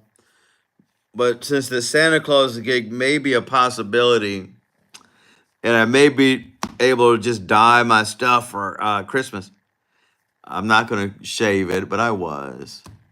I'm going to talk to this guy tomorrow, and he says, sure, you could be Santa. And sure, they'll let you wear your natural beard. But if he says no, they're going to make you shave it to wear the fake beard. I'm just going to shave it. I may dye it all anyway and just be Santa Claus the whole month. Yeah, that's what I was thinking. I'm just going to wait and talk to him. But I am kind of tired of it, you know. May trim my mustache a little bit. I don't know.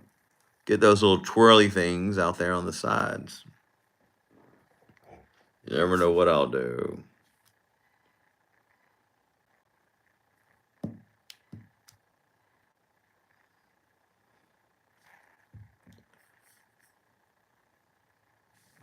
Yeah, I know. I have a friend who actually is a Santa, and he's gonna work at a. He dyes his beard too. He's gonna work at a, photograph studio. And I said, if I'm still doing these lives, I may take Zombie Baby out there to get a real photo with Santa. A real live photo on Santa's lap. Wouldn't that be fun? He works in New Orleans. It's an hour away. And he said, you may not want to go an hour away. I'll go an hour away, you know. I go anywhere for my channel. I don't care. If I think it's going to be popular and people will love it, if it's going to bring joy to people, because I'm all about bringing joy. That's my whole plan here. Bringing joy to people. And I think we do, for the most part. Bringing joy. Yeah, that would make a sweet photo. Yeah, that'd make such a sweet photo. I'll do it. If I'm still doing this by December, we'll do it for sure. Thanks. I'm glad you love it, Tiffany. We're so glad you came along as a regular. Yeah, I like the lives. I never did lives before. It's fun. It is so fun. And I have a real video I've been trying to edit. I just haven't done it. I'll probably do it tomorrow. I'll probably edit this little video tomorrow. So from a hotel. These lives are fun. So fun.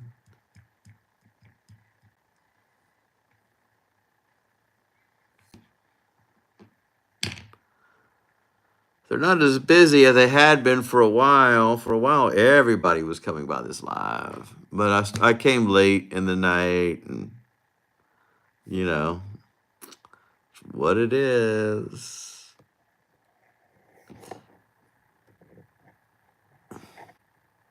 You know, it's still so hot down here. It's one of the reasons I didn't go to the after party for the 13th gate. Didn't want to stay up all night because they're kind of outdoors in this little area. You know, I was burning up all day. It's around 75 or 80 degrees down here. I bet you got some good weather in Denver, Colorado. Probably snowing. So that's awesome.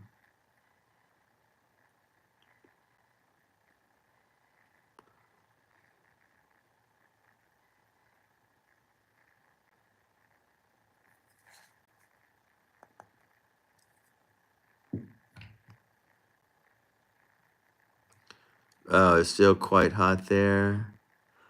Yeah, we had rain the last couple of days. I heard there may be bad weather coming here next week, like hurricane type bad weather. That's going to be terrible. You know, we don't want a hurricane here. Might get a little snow tomorrow. Now, we haven't had snow here in a couple of years, so I don't know if we will. Probably won't get snow this year unless we get a crazy frost during January or March.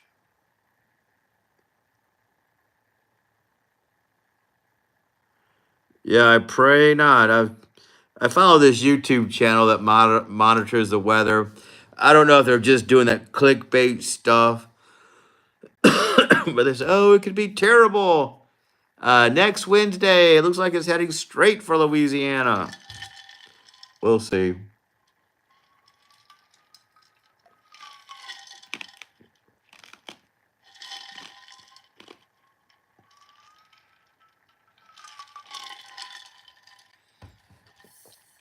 Oh, it's not an official hurricane just yet. It's they could monitor the possible hurricanes that could come. It goes from tropical storm to hurricane. This is just a weather condition that they think could turn into a hurricane. But you can't set your clocks on it. Could not happen or it could happen. Oh dear. Oh no, I'm in Baton Rouge. I've never been evacuated. We know it's coming. We prepare, but we've never had one bad enough where they say we got to evacuate. Know that New Orleans has, Texas has, but we have never been that way here. If they do, I'll just pack my stuff and head on out.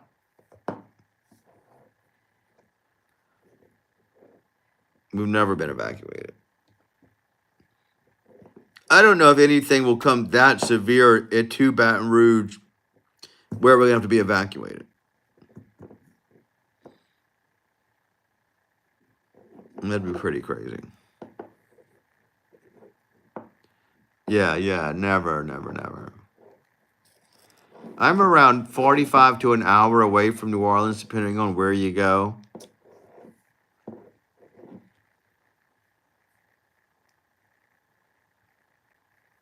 So I'm not on the coast.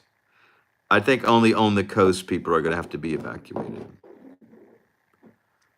But with global warming and everything else, anything could happen.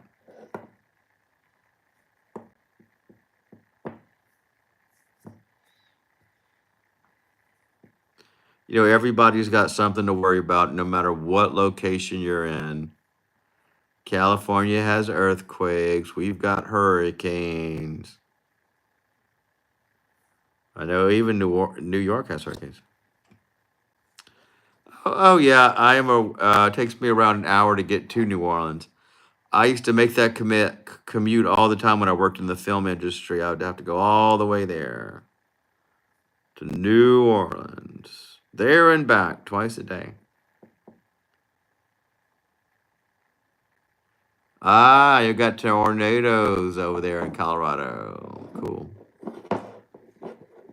Oh, we get tornadoes here too. We do get tornadoes here.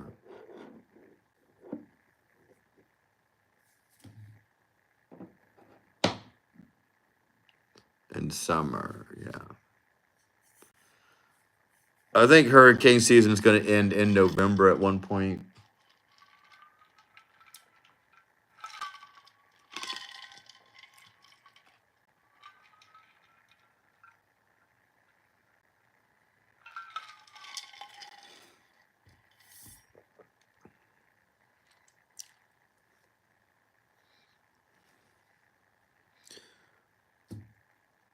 The worst hurricane that ever happened, I think, was Hurricane Yvonne or Hurricane Isaac. I think that was the roughest one for Baton Rouge.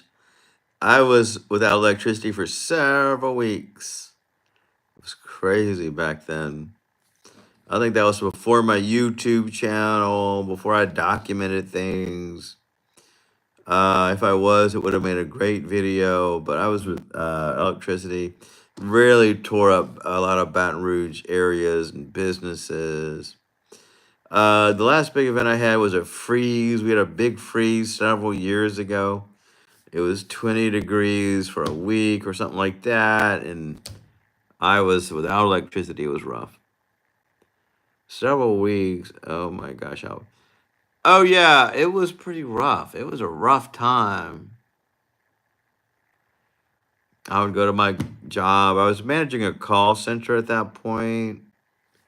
So I'd just be there as soon as possible. They had a generator, a big powerful generator. I think they were on the same grid as the hospital. So they got those people back quickly. And that guy, he let us stay over if we wanted to. Some employees brought like little sleeping bags and stuff like that. I didn't do that though. I just, oh, screw it. I'm just going to hang it out at the house. I don't want to sleep with a bunch of people in a room, even though we had electricity. But I just toughed it out, got hot. And I would just take a shower before work and go on like everything was normal. I have a gas water cooler here, or I'm never without hot water here. Even if the electricity goes out, I still have hot water. If I did not have hot water, then I would probably be upset about something. But I have a water heater. My water heater is gas operated, so I'm never without gas. Did all your groceries have time to thaw out? Oh no, I lost groceries. I mean, yeah. When we have hurricanes, I don't keep a lot of frozen food like meat and stuff like that. You lose all that. You're gonna lose it. Some people try to cook it all before the hurricane comes, but I don't have any of that stuff. So I lost all that stuff. But what all I had was like frozen dinners and stuff like that. So I was okay.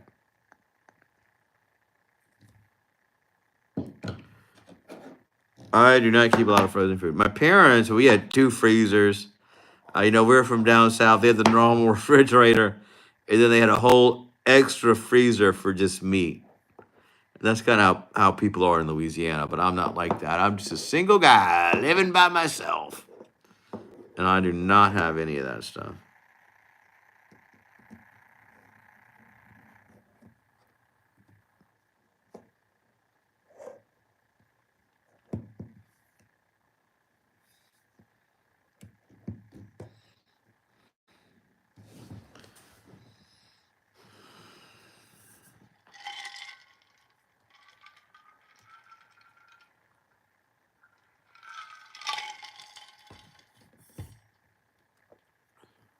So have you always been in Colorado? I think you told me that before. But you have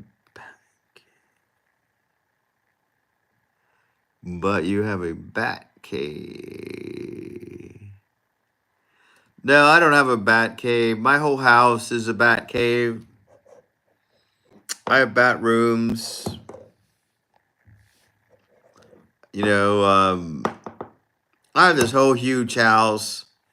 I considered selling this house and moving to a smaller location, but my area is so nice. And it went up in value since I moved here. So, and my house does need work.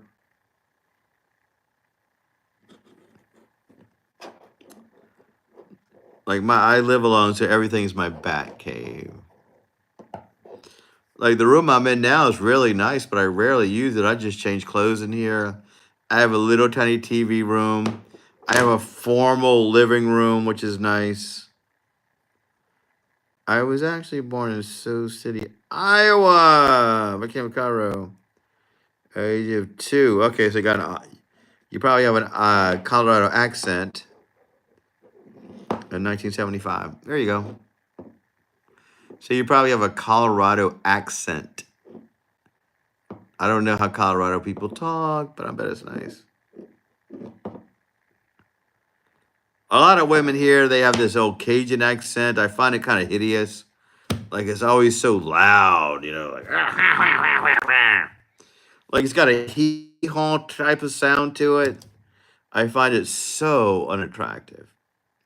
Like I could not hook up with a woman that talks in this hee haw Cajun loud style. But you meet people from up north, they're so beautiful and eloquent in their speaking. We rarely get that here. Some people say we have an accent. No, see, I'm sure you do have an accent. I just don't know what it is. But I know it's not what I hear down here with this loud nasal thing in their nose. Like, oh my God, these women are hideous down here. That's probably why I'm single today. It's hard to meet somebody. The younger generation isn't that bad. The new kids coming up, they're not bad because they have more social media.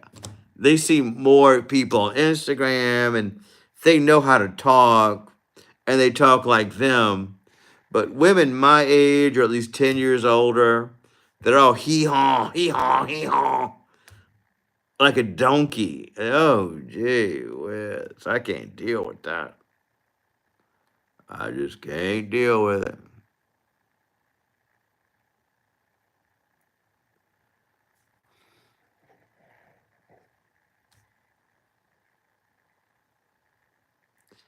You'd love my next door neighbor,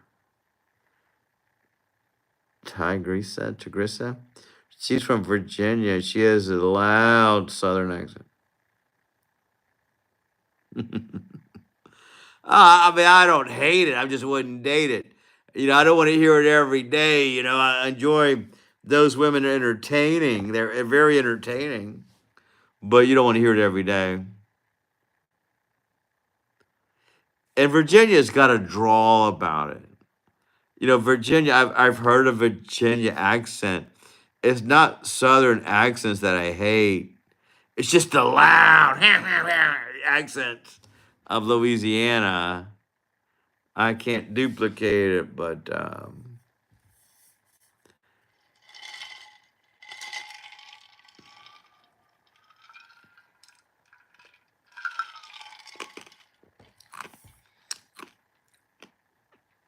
I'm gonna have to get a charger for my phone. Actually, if we're gonna continue chatting, because I have to charge my phone. My phone's gonna go dead. I'm gonna pull this little plug here closer. There we go. Yeah, she has a draw. Yeah, the draw is sexy. I love the draw, but Louisiana doesn't have a draw. The Louisiana accent is not a draw. It's a forced syllable. Like, oh, Jesus, calm down. But you could say the same thing in a slow southern drawl, and it would be sexy. It would be a beautiful speaking pattern. We don't have that here. I would love a southern. I think I have a southern. Do you think I have a southern drawl, by the way? Maybe I have a southern drawl. Maybe you think I have one. I don't know. I don't know. Do you like the Incredible Hulk TV series? Oh, I didn't know the Incredible Hulk was in New Orleans. That's crazy. That's nuts. I'm gonna charge my phone, by the way, since we're talking. Unless you're ready to go to bed or something, because I have to go plug this in. Be right back. It's another intermission. Chill, chill, chill. There's Zombie Baby. I hope you can see him.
So much fun talking to these people.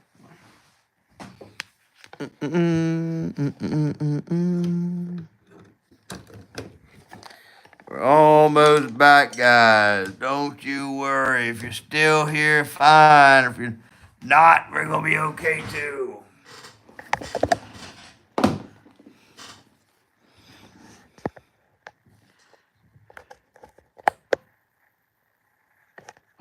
There we go.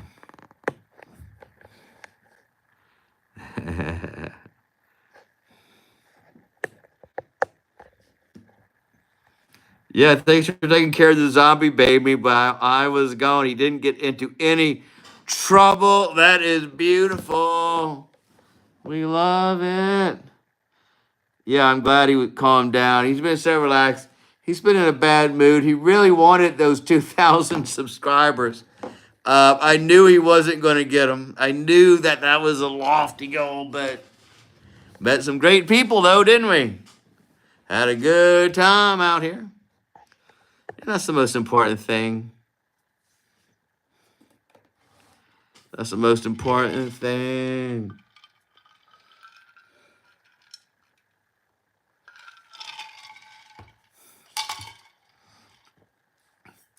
Yeah, I don't know how that Indian guy does ASMR because he has a microphone, but to go vertical, I'm new to the live, but he does have a microphone, and I don't know if he does it on his phone or not. If I thought that there was a market for me to go ASMR, I would.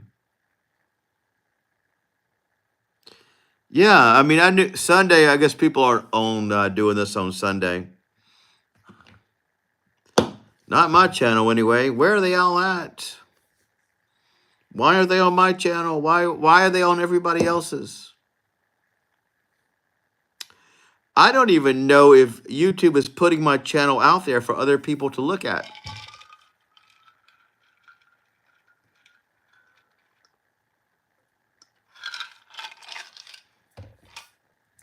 When I first started doing this, random people would be able to spot my channel. I think YouTube put a restriction on me because a lot of kids were watching my channel, and I thought that was kind of strange. How did you find my channel tonight, by the way? Were you scrolling down YouTube Shorts, or did they notify you?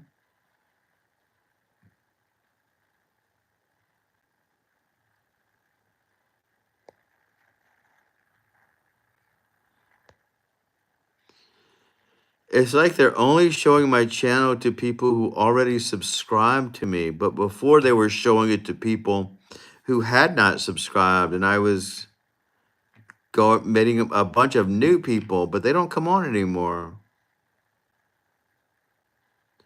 Oh, that's cool that they notified you. That's awesome. Yeah, I'm not getting random people that scroll the lives to drop by like I was used to doing.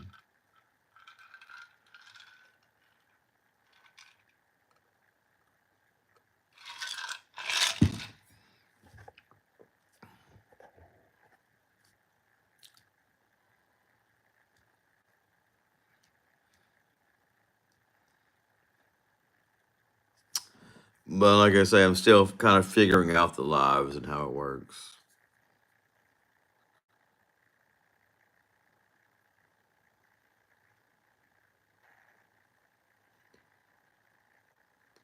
Yeah, that's how a lot of people found me. Like when I first started doing this, people would randomly scroll by and find my live, and I could see them when they come in. But I don't know if people can randomly scroll by and see my live anymore like they used to. But I don't know. Maybe I'm so far down the list that they just don't see the lives like they used to.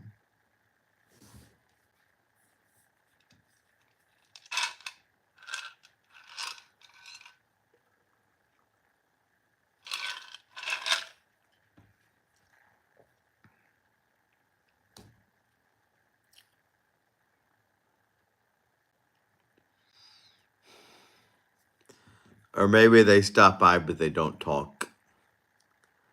Always introduce yourself, everybody. We want to know who you are. Yeah, I see we got 2 people. Who is that new person? Say hello. We want to know who you are. Don't be shy. We're so friendly. The zombie baby wants you to say hello to him. He wants to know who you are. We're trying to grow his channel. Hit subscribe. We love you so much.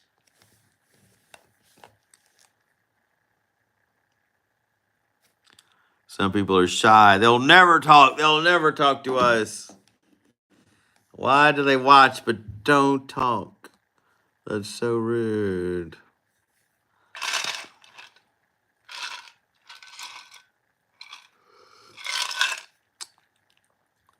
But it is Sunday. We don't know what the Sunday crowd is.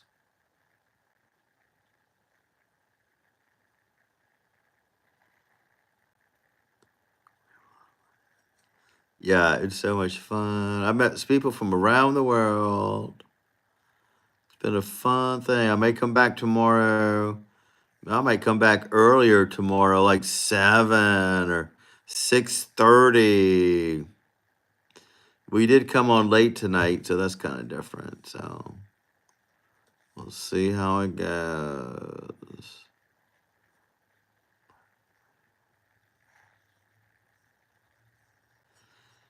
So what are you doing tomorrow, Tiffany? You got to work? You're off? I don't know if you said you still had a job. I know you used to work in radio. I am nothing planned tomorrow. I'm going to get my house back to order from this long week. Yeah, when you were on earlier, more people stopped by. I know. Yeah, like I said, this is late night on a Sunday night. So I'm not insulted by it. I just came on as a, because I couldn't come on yesterday because I had all this stuff to do. But I'll come on tonight and see how it is. This filter is called the Dream Filter. I like the idea of a dream filter.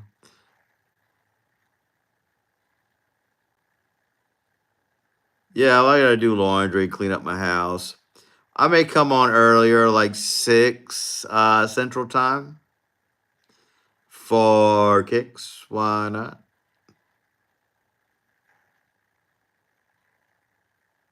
Yeah, I like it. I don't want to start with Dream Filter, but I may work up to it, in the lives. Because I like a dreamy look. I try to make my real videos dreamy. Dreamy, dreamy. Maybe next week I'll start our ASMR. I'll start our ASMR lives. And we'll just whisper. I'll whisper to you. And I'll see if anybody stays on for our whisper ASMR lives. For kicks. They may love it. If that Indian guy can do it, I can do it.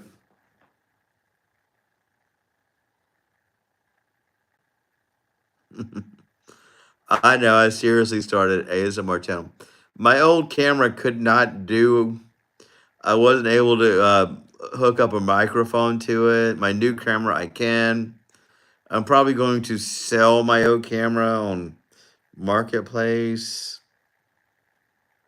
Because I need the money anyway, but I got it. And it's a couple, I would say to me, for where I am now with video creation, it's obsolete. It's not everything I need, but for a lot of people, it's perfect.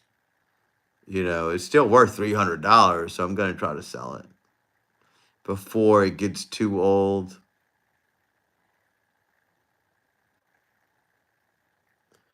The Indian guy asked us for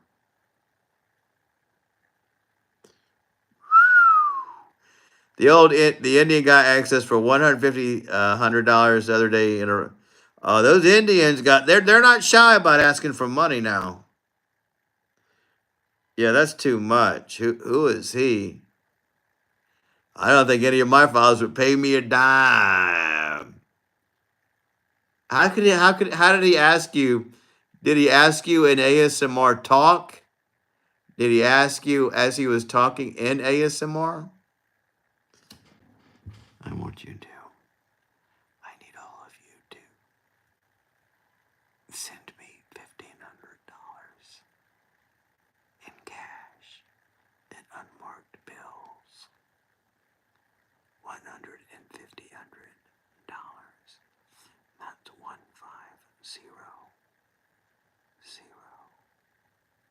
He would tell us what it was for. What was it for? What was he going to do for that much money?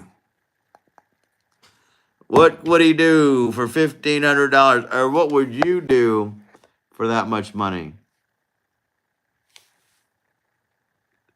Zombie Baby's not all about the money. He just wants to make friends. He just wants friends. He wants to feel like people love him. That's all he wants. Yeah, in the middle, he revealed he needed. Well, you got to at least tell him what it's for. Tiffany Davis says, yes, in the middle of the ASMR, he revealed that he needed $1,500, but he wouldn't tell us what it was for. Yeah, he wants love and brains. That's all he wants. That's not too hard to ask for. He seems a little happier today. His complexion is looking a little better. He was upset on Halloween because he couldn't go trick-or-treating because it was raining. And he missed all that candy. And he didn't get the 2,000 subscribers that he wanted. So he was a little upset. He was crying. He was so sad. And I told him that it was just going to be a couple of days. But he's going to get it. Hey, Chuck Hammer, what's up? What are you doing up so late? We're just chilling out here 24/7. We got Tiffany Davis. She's from Denver, Colorado. You want to say hi to her? We're just chilling. She's one of my regulars. Chuck Nappenhammer is my real life friend from the real world. And he's been on my channel several times.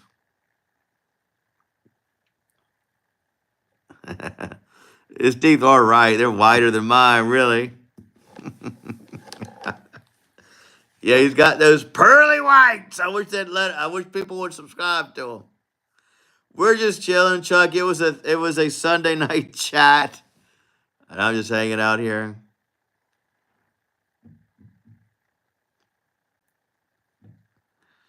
Good to see Chuck saying hello. My sister stopped by. Chuck, hang on.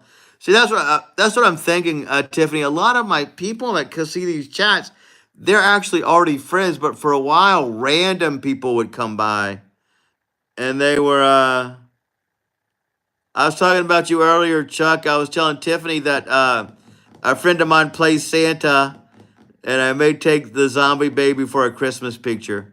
The Santa friend is Chuck. Tiffany, you met him tonight. Oh, cool. Yeah, Chuck plays Santa for several years for Christmas gigs.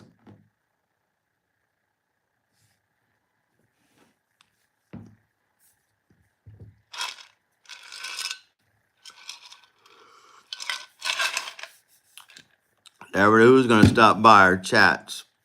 But for some reason, YouTube is not showing my stuff to random people anymore. The only people who see my chats now are people that's already subscribed. That's kind of weird. Yeah, he fits the beard. He's got a normal beard throughout the year. But on Christmas, he dyes it white.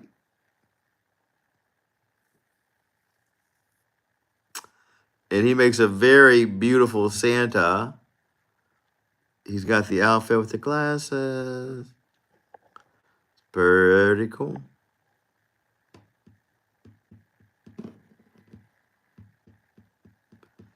And he's theoretically going to work in a photo studio, being their Santa for Christmas. So maybe If I'm still doing this in December, I will go take a photo with Santa, with Zombie Baby. Our Zombie Baby will take a photo with Santa. Because why not? If people like something I do, I continue doing it. Zombie didn't get his subscriber count for Christmas, for Halloween. He didn't get 2,000. He's so sad. Look how sad he is. He's not happy. But I believe things are going to pick up. I believe that he's going to be happy. I really believe by Thanksgiving, we will get all the subscribers. And I believe we're going to talk about what we are thankful for. May do fundraiser for Tara Crane. Oh yeah, I'll bring him anywhere you want him to go. I mean, I'm not putting Zombie Baby in my real channel, but I will bring him for kicks if I can go live over there. Maybe. What is Tara Crane? I don't even know what that is. Don't even know what that is.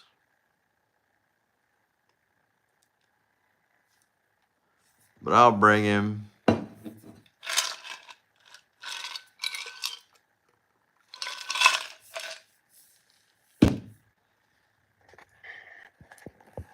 I've never actually brought Zombie Baby out into the real world.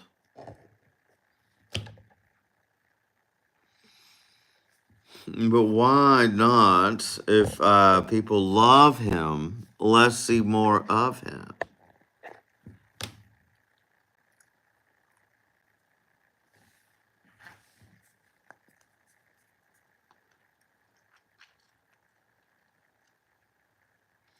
Oh, wait, that's the lady you told me about, huh, Chuck? That's the woman who's somebody died and she's doing that fundraiser. Sure, I'll do it.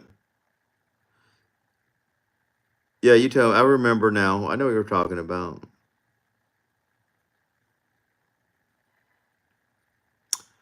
Yeah, we'll bring him. I will bring Zombie Baby. We'll do anything we need to do. Yeah, I remember. You told me about it. It's a beautiful story that she made it. We will go there and see you, Chuck. Me and Zombie Baby will come out there. Do a live for our friends.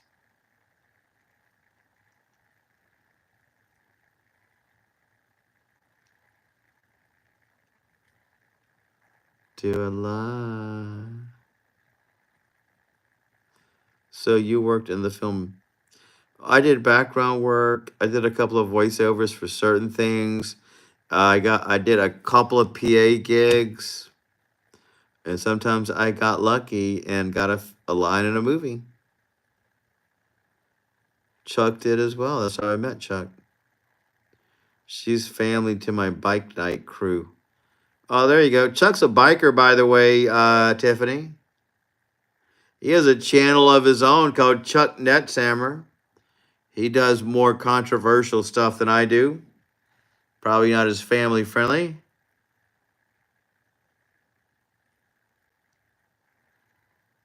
More political, more putting people on their toes. I love my movie people.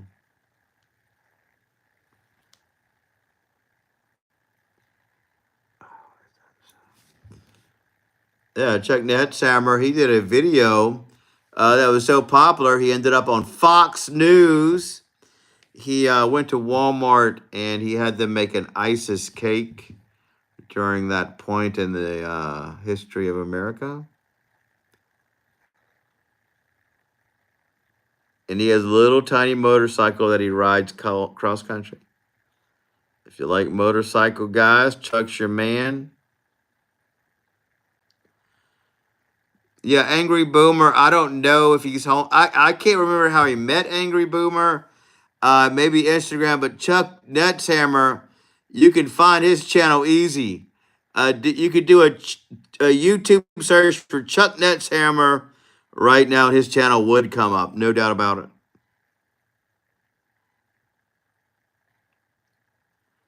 Yeah, he went viral actually for a while. It's pretty cool. Pretty cool.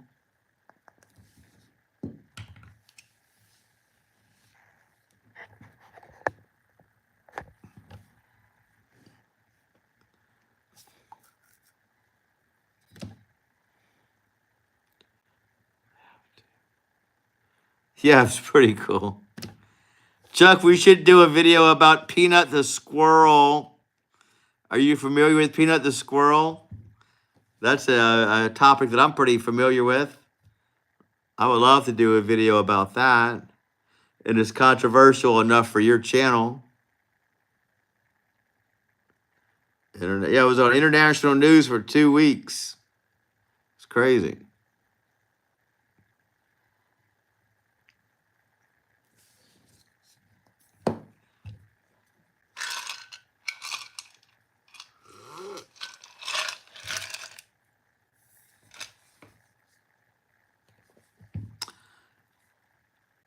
Are you familiar with Peanut the squirrel, Chuck? Have you been keeping up with that? That seems like something you would be interested in because it's about government interference. Chuck's more into political stuff than I am. He's more into the government involvement in things than I am. But I think with Peanuts, our world would clash because I'm very involved in that story, and I do think it's a disgrace for the government to come in and kill somebody's pet. Kill that pearl squirrel. That's terrible.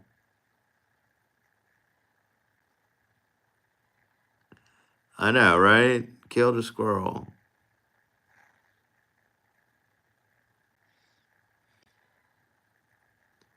It's terrible.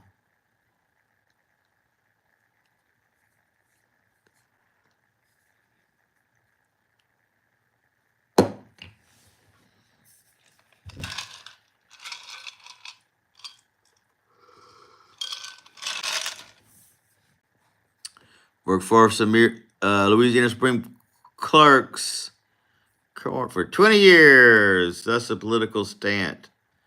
Well, there you go, Chuck. Worked for a political. Oh, by the way, Tiffany, a video I did with Chuck is one of my most popular videos of all time. He wanted to have this scenario where a Biden, oh, I forgot what it was. Don't trust me, but it was popular. It was fun. I have 180,000 subscribers on that video. It was viral. I forgot what it was. He wanted a Trump boat to have to tow the old Biden boat. That was fun.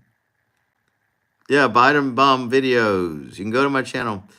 The weird thing about these lives is it doesn't correlate with my real channel. The live people will probably never go to my actual channel to watch it. Two separate worlds. Oh, really? Oh, go check it out there. Oh, yeah. It was my #1 video. You could see a vlog that I did. I went on a real Trump boat with actual Trump supporters, and Chuck was in his Biden boat. And his ideal plan was to create this visual image with the Trump boat having to pull a Biden boat. Didn't work. Video came out well, though. It was a beautiful thing. We had a blast. Not my best video, but my most popular video. It was during the time of the election. The political heat was going on. And that video just skyrocketed.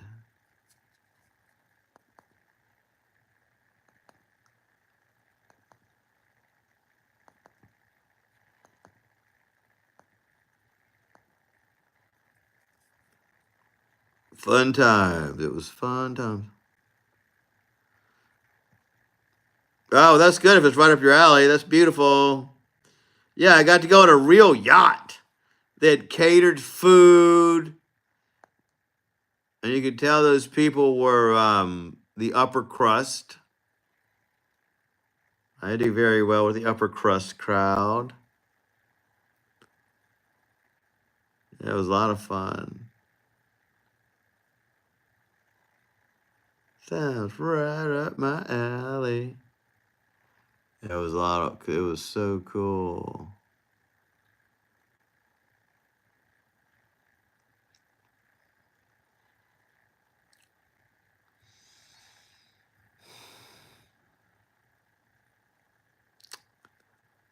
Yeah.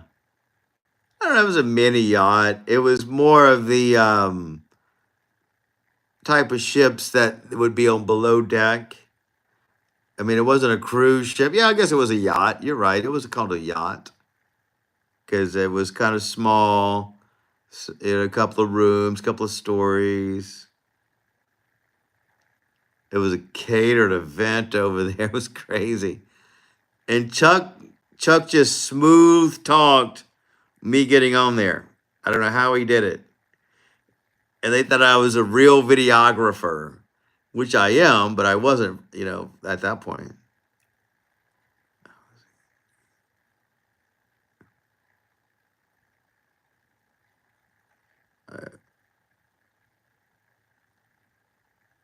Yeah, it was funny. You could read all those people on there. So we did a whole theme with Trump being a Biden supporter. He was a bum. He was other things. Yeah, go check it out. It's all on my channel. You'll see it. You'll see it there. And all those videos did well. They were beautiful times. Until I did other things.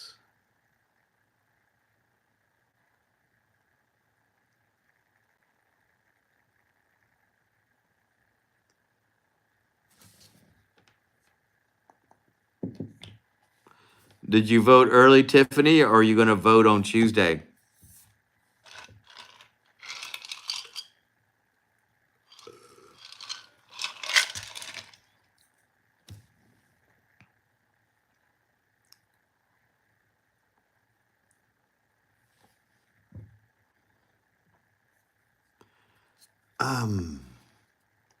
Yeah, I think when I do my ASMR videos, I'll use these lights because I think it's going to hypnotize people. It's going to hypnotize them. Stare into the light. We are going to do an ASMR video. You are going to stare into the light and be hypnotized. Yeah, me too. I want to go into a booth. I want to go into a booth, flip a few things. Oh, then now you have to press buttons. But that's a whole fun day.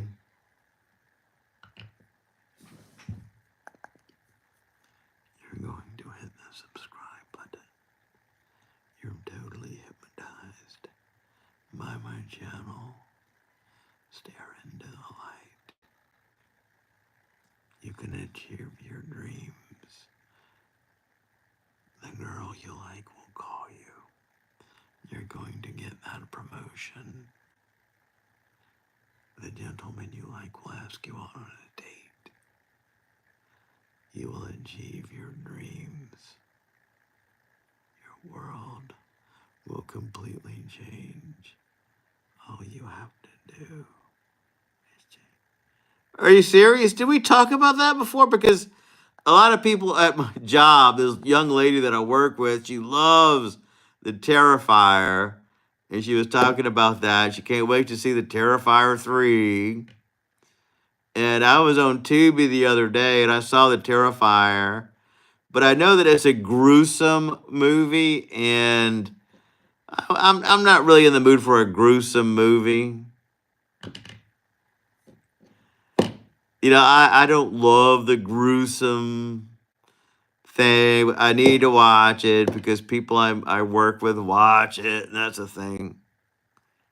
I went with a guy in front of my Oh, it must have been fun on Halloween night. That's a perfect movie to see on Halloween night. What'd your mom think about it? My guy friend thought went catatonic and had me worried. What do you mean he went catatonic? Was he that worried about the movie? That's crazy.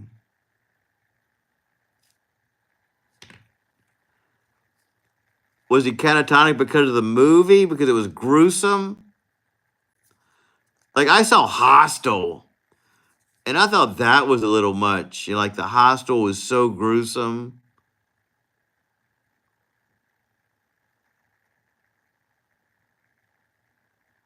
Wow. I remember when I saw the movie Scanners as a kid. I was in the theater. I was with my parents. It was my sister, my sister's friend, and my dad was in there. And that guy's head exploded. You know, he wasn't used to seeing something like that. That was crazy. Yeah, I don't know if you remember the Scanners in the theater. That head exploded. It was crazy. Yeah, I think it freaked him out. Yeah, Hostel was really gruesome. Yeah, we talked about with Tiffany that I work at the 13th Gate Haunted House. Chuck worked in New Orleans. He worked at the Mortuary Haunted House. Yeah, Scanners. That was something else. That guy's head exploded. It was so cool.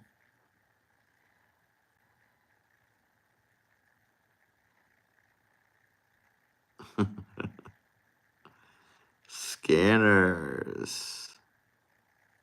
David Cronenberg directed Scanners, if I recall correctly. And he also directed The Fly with Jeff Goldblum, which was a great movie, one of my favorite movies. I thought Jeff Goldblum was so cool in that movie. I loved his persona.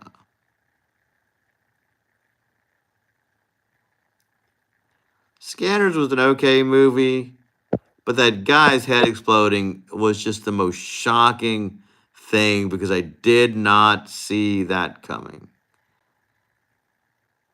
Yeah, Jeff Goldblum was so cool. Gina Davis. I think that was the first time that I recall seeing either of them in a movie, even though I know they were, at least Jeff Goldblum was well known before that. He was in The Big Chill, which was a popular movie, and other things. But I remember seeing The Fly in the movie. He was awesome. His charisma, he's got a lot of charisma as a character in a movie. And his voice is deep. Yeah, yeah, I know we're all the same age. I think Chuck's our age too, by the way. We're in the same age group to have experienced the same thing. Yeah, Jeff Goldblum's so cool. I was around that age too when I saw it. I think maybe a few years older than that. I think I was in high school.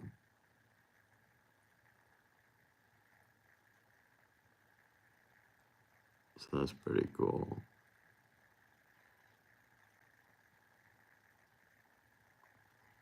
Yeah, Jeff Goldblum's so cool.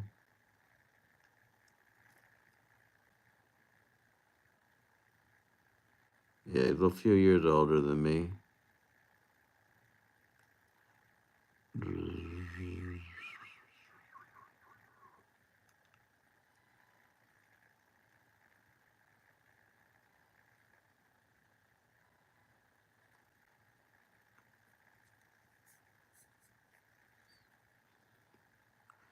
There's a movie called Smile, I think, that I heard a lot of the kids talk about at the 13th Gate. It's one of those, also a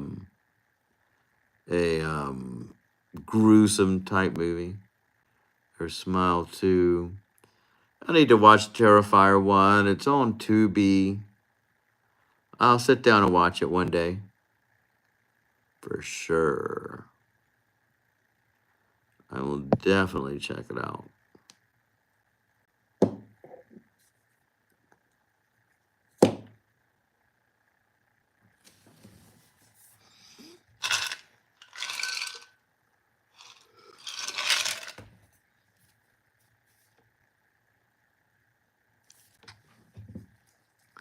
Yeah, I'm hoping it hypnotizes people and they subscribe to my channel. Look into the orb, it will hypnotize you. Hit that subscribe button. It is above the screen in red. Your world will dramatically improve. Your manifestations will become reality.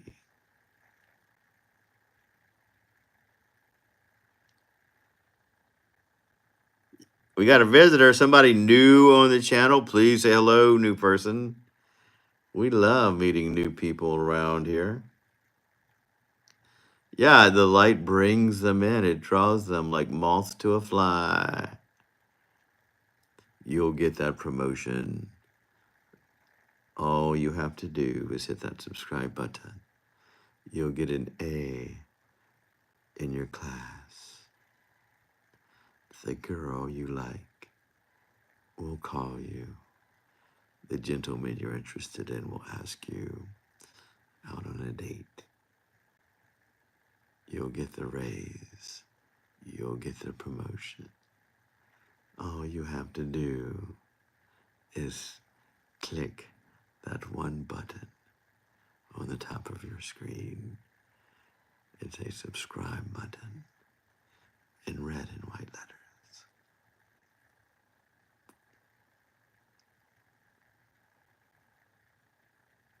Your manifestations will become reality.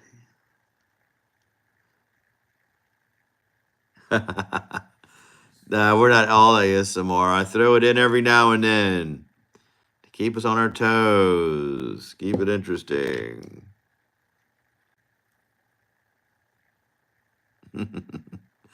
Well, crap. Oops, I shouldn't have said that. The dragon in the bridge will get us. Let me get another beer.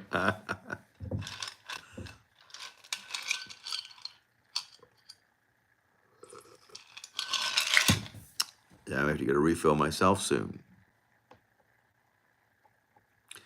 I'm in my little middle room in the house. I'm usually in my kitchen when I do the lives, but I had a long week, so I'm sitting down on this one. We're just chilling today, having a good time, getting to know each other a little bit better, unwinding, taking a load off for our Sunday check-in.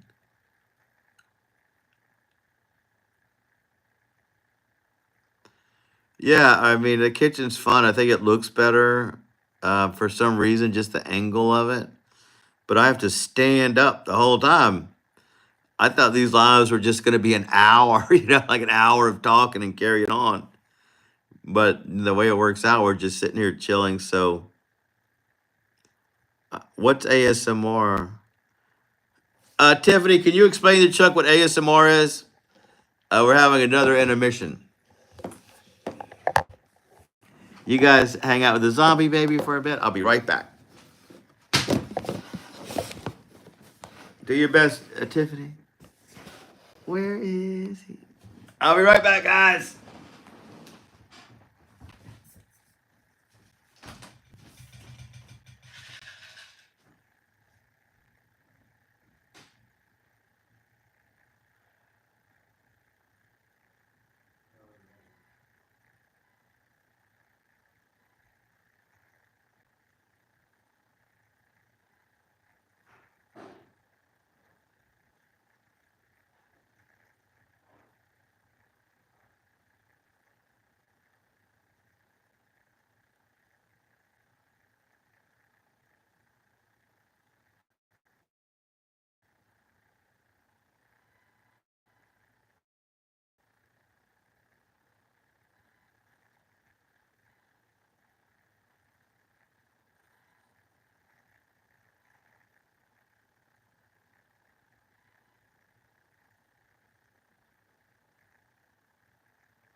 Oh, jeez. We're back. We are back. Welcome, welcome, welcome back.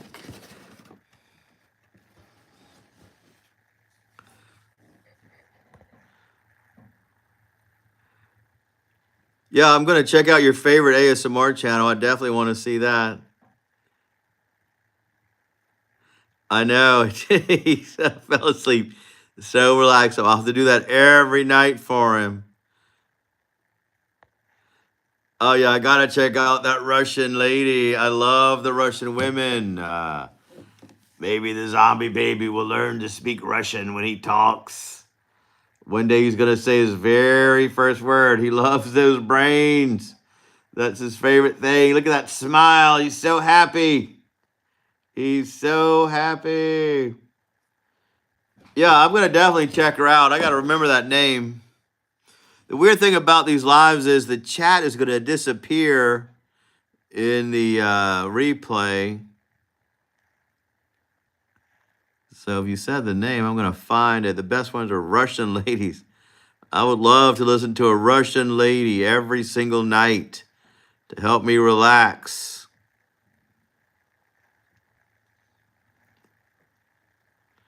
Yeah, it's a kind of therapy. You know, Russian ASMR is when they do those, they do whispering. All they do is whisper. And some people like to hear whispering. It gives them tingles. Maybe I'll give them all tingles.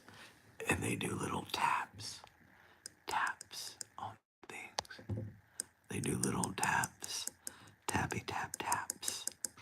Some people love it. I may start doing that. I don't know. I hate to diverge from my normal content. I don't want to. She is by far the best. Yeah, I bet she is if she talks in a really relaxing accent.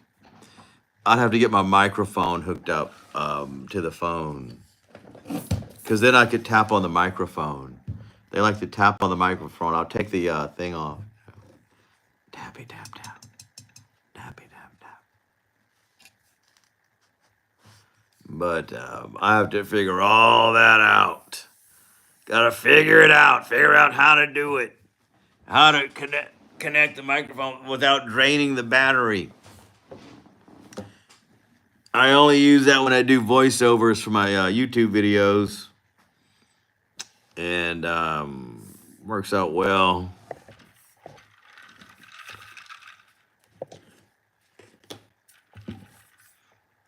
I wonder who is the third person here. Why don't you say hello to us? I know we got Chuck and Tiffany Davis here. Somebody is lurking around. R2D2. Yeah, it's a Yeti microphone. It does really well. I usually use it with my iPad. When I edit my videos, I use my iPad to edit, and I hook that up to it. Doing it with a phone, I don't know if it would work. But I'll figure it out. I'll figure it out. Why not? Some people like to lurk on this channel. They don't want to talk to us. I don't know why. We're a friendly group. You can say hello anytime. Anytime. Yeah, Chuck scared them all away. They don't want to talk to Chuck. They may get arrested. They may get arrested.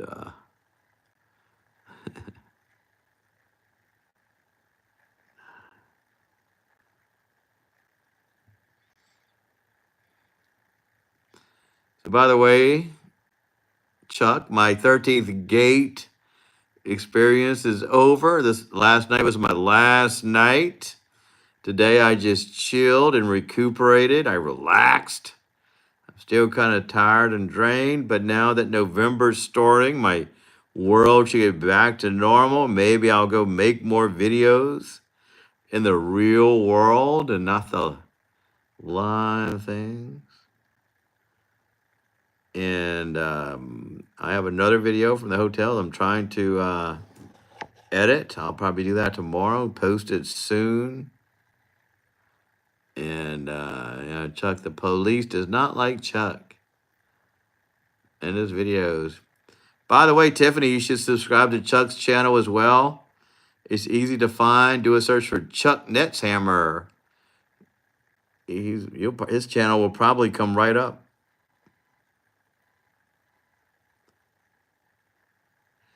He's going to be playing Santa Claus for Christmas coming up.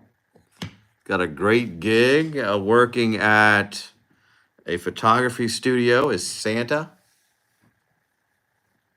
And he'll love it. It's going to be a beautiful thing.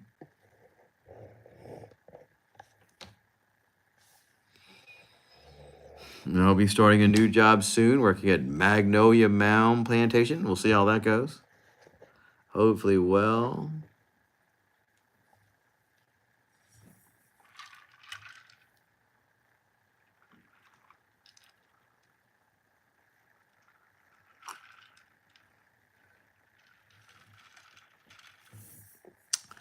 No, everything's closed. Last night was our last night.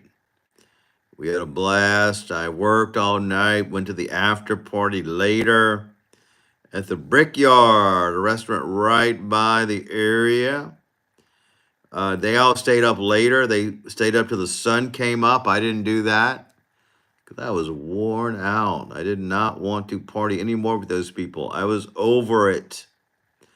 I'm the kind of guy that when something's over, I move on.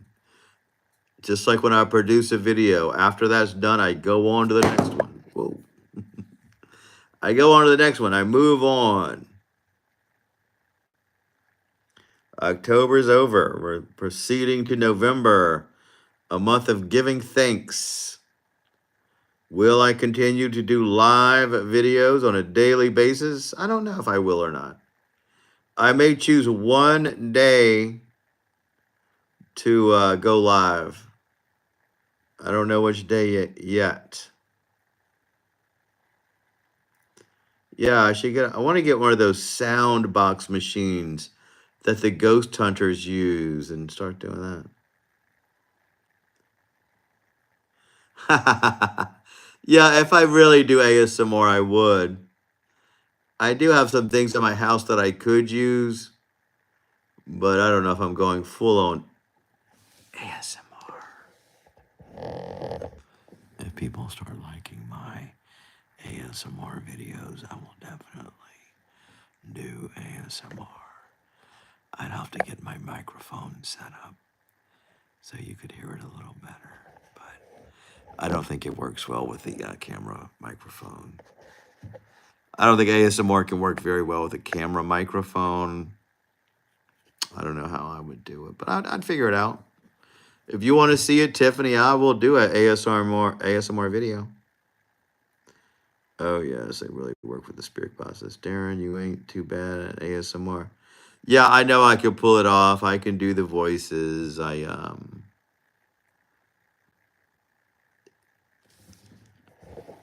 is hard to do ASMR for a period of time, but if I was doing a whole video, I know I can do it. Here's some little tappies for you. Tap, tap, tap, tap, tap, tap, tap.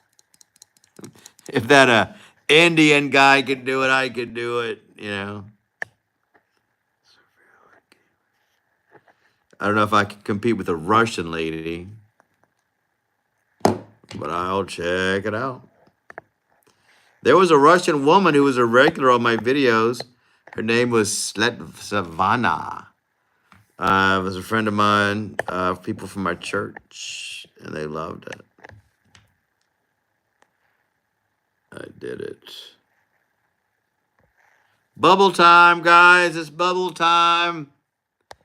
Now we've got real bubbles here.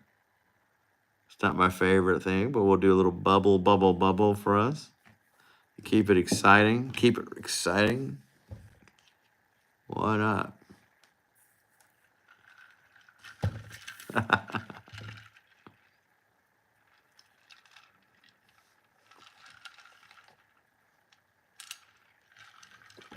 Yeah, when I do these in my kitchen, the only time I actually quit is because I'm so tired of standing. This is a lot better in my little middle room here.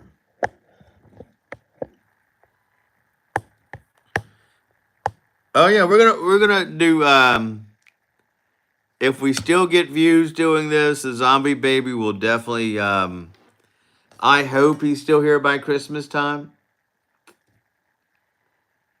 If he gets 2,000 subscribers by um Thanksgiving.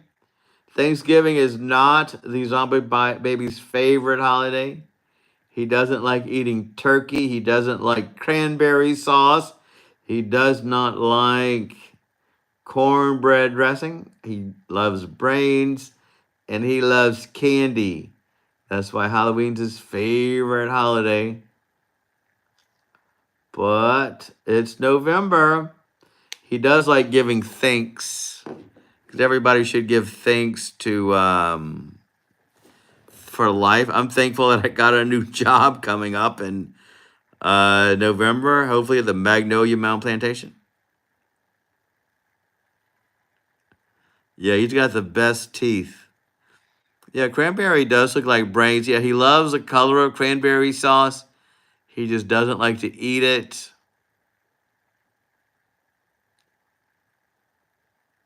And I don't like all that food either. I'm not a big Thanksgiving food fan.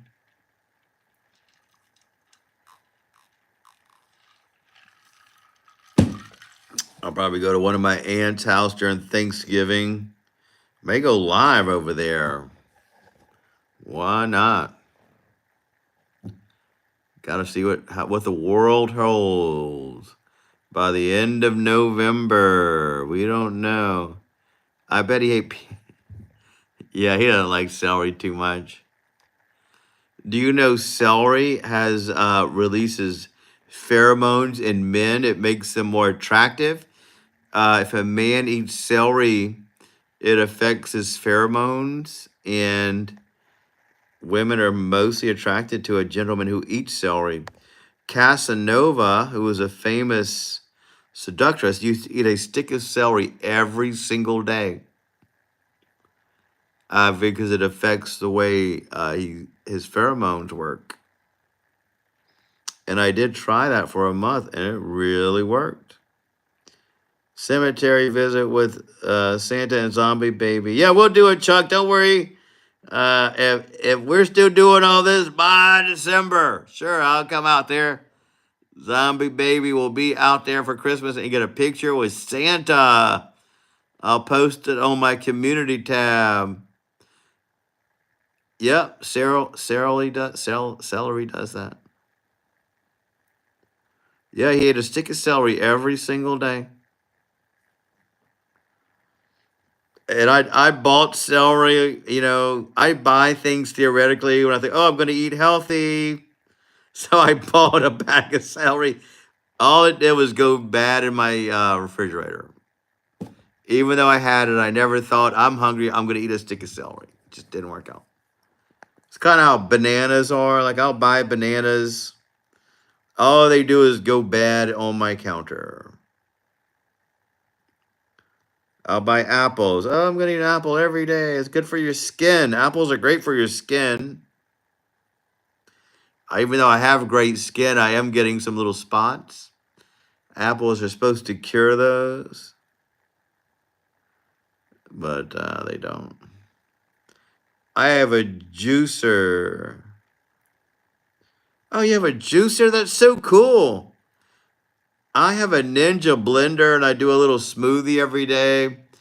I eat a smoothie with protein and a collagen enhancer, and I put blueberries in my smoothies because blueberries are good for men.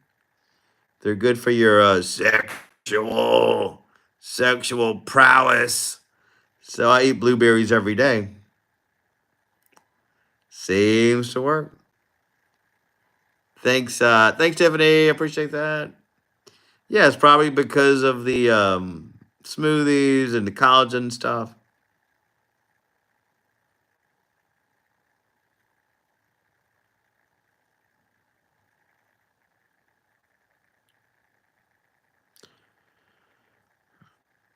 Yeah, that's what I have a Ninja Bullet smoothie maker. and I make a smoothie every day. I put blueberries in there. I put protein powder.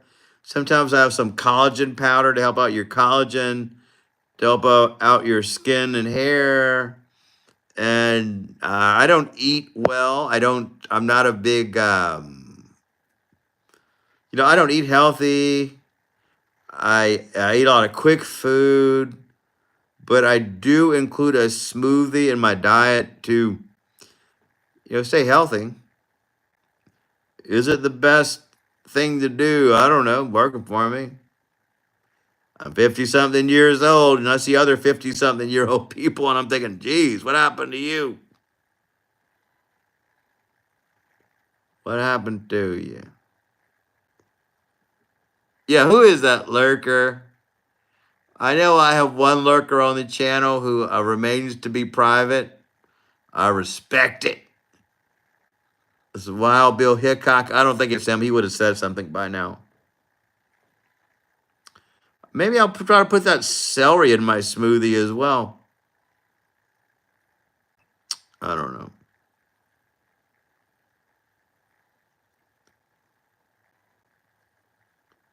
No kidding. See?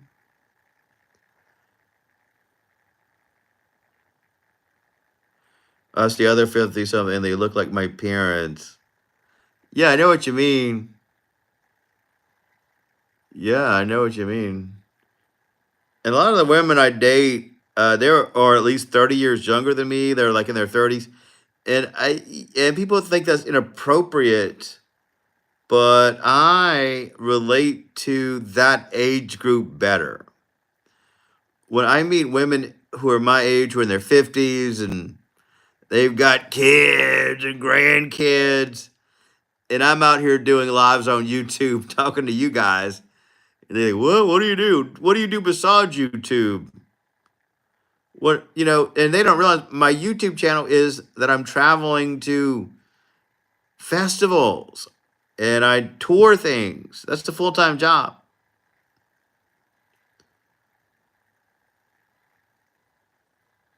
And they're so bitter. They're so bitter. They're bitter ladies.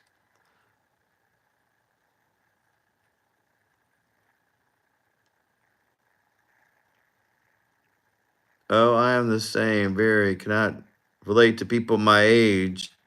Yeah, I know. 30 something. Does that mean I'm immature? I don't know.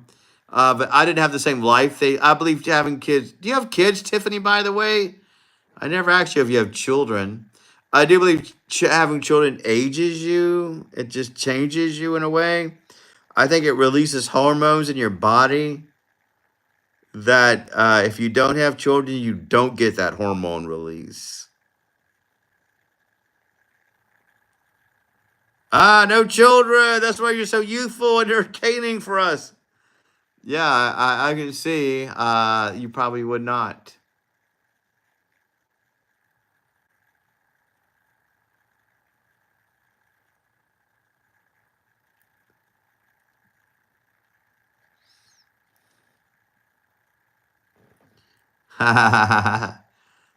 No, we got another channel regular that's got a crush on her, so I'm not gonna mess with Tiffany. Angry Boomer would be so upset. We know that. To be honest, kids drive me bananas. Oh, I don't hate kids. I'm just glad I don't have them. If I had kids, I'd be going broke paying for child support right now.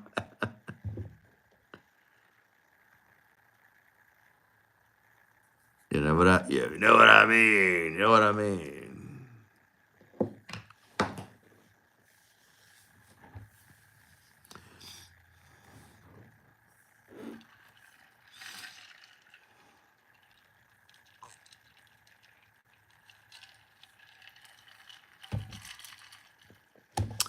Hate it when I'm out trying to enjoy a good meal and then they sit at a table with 5 kids next to me. See, I don't mind the kids. Here's what I do mind. I hate when they have their little iPhones or their tablets and they're playing the loudest game you ever heard, or they're watching a video in a restaurant. Look, have your kids get earphones in there. Put earphones in there, and do not have this noise pollution. I don't want to hear that at a restaurant. I hate when they're watching TikTok. No, no, no, no, with that laughing thing they always hear. God, that's my pet peeve. Kids, I enjoy seeing kids running around and being happy. You know, because my channel is, I attract a lot of kids on my lives and on my channel. Like, that's just my audience for the most part. So if they're watching me in that restaurant, sure, I'd love it. But I hate when I'm in the restaurant and they have that stuff playing in the background. It's terrible. Yeah, you know that meme that no, no, no, no, no, and they're laughing and stuff. It's terrible. It's terrible, terrible, terrible.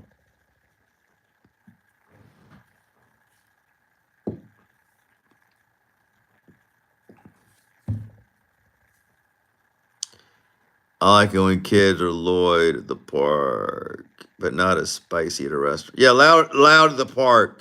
I get it. Yeah, you're like it when they're loud at the park, but not as spicy in a restaurant. Yeah, I understood it. I've been doing this long enough to know what people mean when the world is. I hate. I use voice to text a lot, and I hate when they misspell the word. Darren, make a good Santa. If it's beard. Oh no, yeah. Chuck's got a real Santa beard, by the. Well, I haven't seen your beard lately, Chuck, but for a while you had a perfect Santa beard.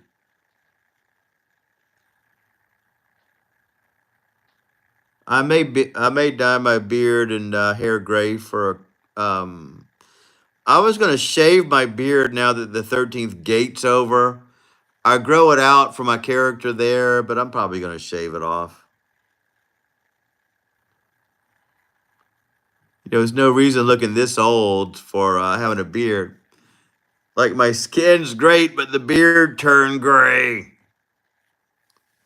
I'd probably look a lot younger if I didn't have the beard. But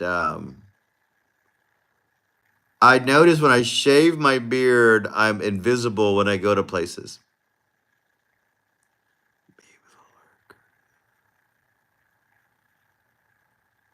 Maybe the lurker is TGE Terrifier. I don't know what that means. It sounds scary. Maybe it is. I don't think YouTube is showing my channel to everybody because usually is people come here. Yeah, it's Terrifier. Maybe just keep an eye on us. I don't care. You guys watching it, this is great. We've been having a good time here. If I was still in my kitchen, I would have called it a night a long time ago. Because, I'm just so tired of standing up.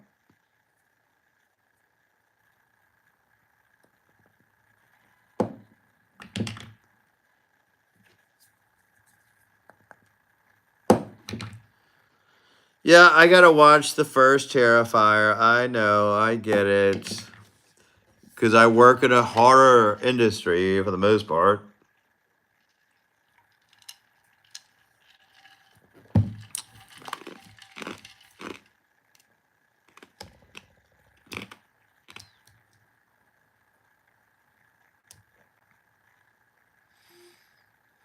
I was so devastated when my beard started to turn gray because my hair was still normal color at that point. So I had normal color hair, beard's gray. My hair theoretically is gray. If I am in the sunlight, my hair is gray. But if I'm in my house, it's not gray. So my hair and beard are theoretically the same color. You just can't tell because I'm inside. And so when I take a photograph and my beard is super short, like if I'm trying to do a stubble look or a little longer, my mustache is dark, beard's gray. So when I take pictures, it looks like I have only a mustache. Yeah, it's dirty blonde, actually. My hair is dirty blonde. Very dirty blonde. When I was a little boy, I had blonde hair, and now it's dirty blonde. So, but the beard's gray, no doubt about it.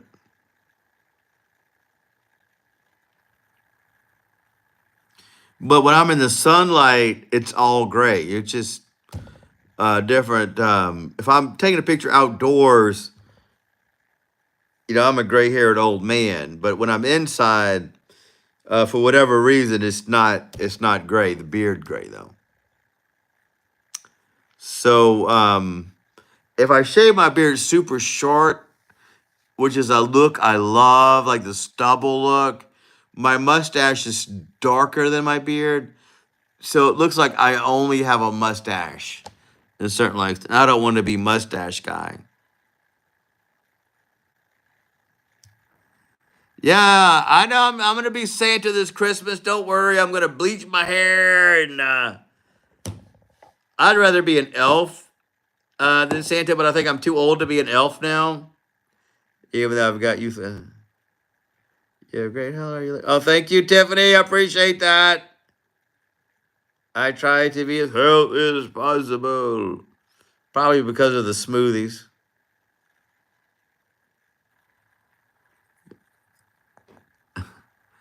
Yeah. Well, most people who are just a mustache are douches. How do you think I would look with just a mustache?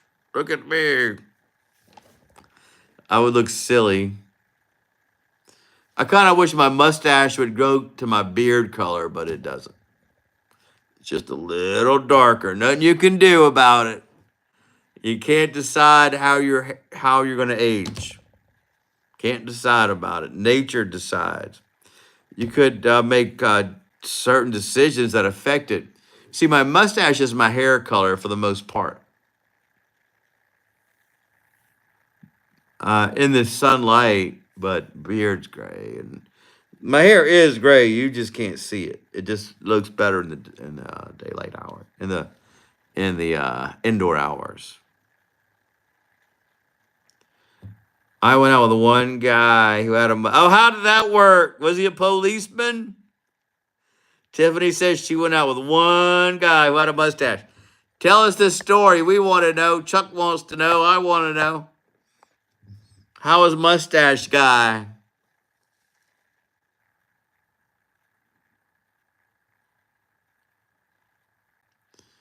Was he a policeman, by the way?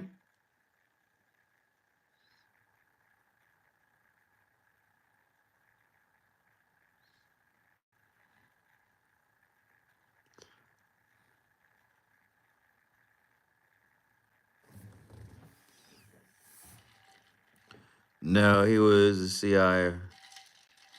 Oh, he sounds like a catch, though. Oh, he had a intelligent mustache. That's different than the police mustache.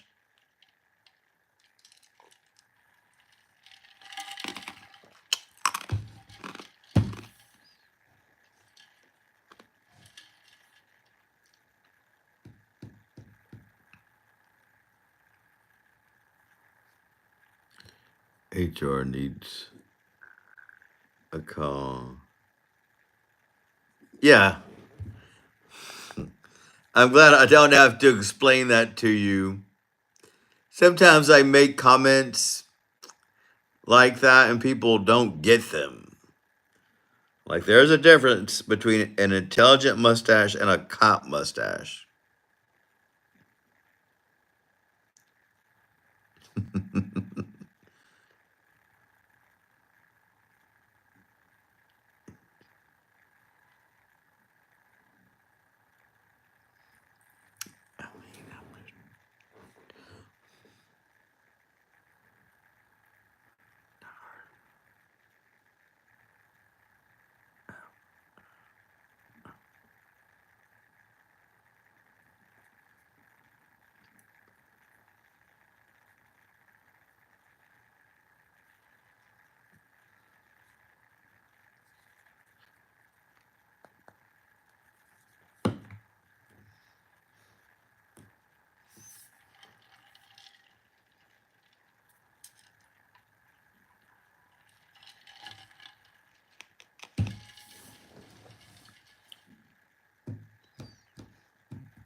I graduated from a Catholic university and worked there too. Oh, wow. Good for you. I went to Catholic school. I was raised Catholic, by the way. I went to a Catholic school from kindergarten to eighth grade. I was in school with nuns. And I learned a lot from 'em. I'm glad I went there. I learned a lot about morals, learned a lot about religion that I may not have learned other ways. And yeah, Chuck, I also wanted to be a priest. And we were eighth grade. We were about to graduate, and part of our school we had to meet with the priest to talk about our vocation. And my mother said, "Don't you dare tell that priest you want to be a priest." She didn't want me to be a priest. She was Pentecostal. My mother was a no. My mother was Presbyterian. My father was Catholic. And for they to get married, my mother had to sign a paper saying she was going to raise her kids Catholic. I was raised Catholic. Oh yeah, they used to walk around with a ruler. Those nuns, they would walk around with a ruler. I got my hand slapped twice. I'd slap your hand, pow, pow, with the ruler, and we would cry, cry, cry. It probably didn't hurt that much, but they would walk around with a ruler. The um the principal of the school, she had a big ruler. It was a big this inch thick of wood, and she had holes drilled in it, and the holes were so she would smack you on the butt so it would go faster. Like she had holes drilled in it so that she didn't have any air and it would just hit you even harder. So yeah, that's the kind of school. That's when nuns were nuns. Chuck Net Sammer says, but only 8 inches. So I got out. I was too much. My mom went to Catholic school and they smacked my mom with the ruler. Oh yeah, they would smack it. Yeah, they had the rulers, but the principal had that big wood. It was a paddle. Actually, it was called a paddle, not a ruler. She had a paddle. Pow, pow, pow. And that was when schools could reprimand children. And guess what?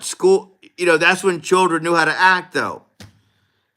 I mean, it wasn't even called corporal punishment back then. That's just how schools were. They could reprimand the kids. They could teach them how to act. And that's what they did at my school. They taught us how to be better people. That would sound terrifying. But that's how kids were raised back then. That's in the 70s.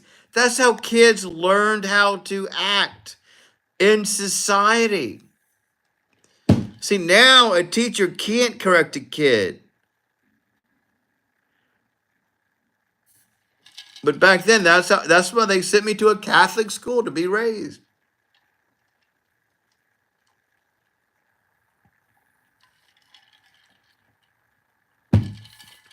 That's why I'm the man I was today. And everybody I went to school with at that Catholic school made something of themselves. They're all doing well.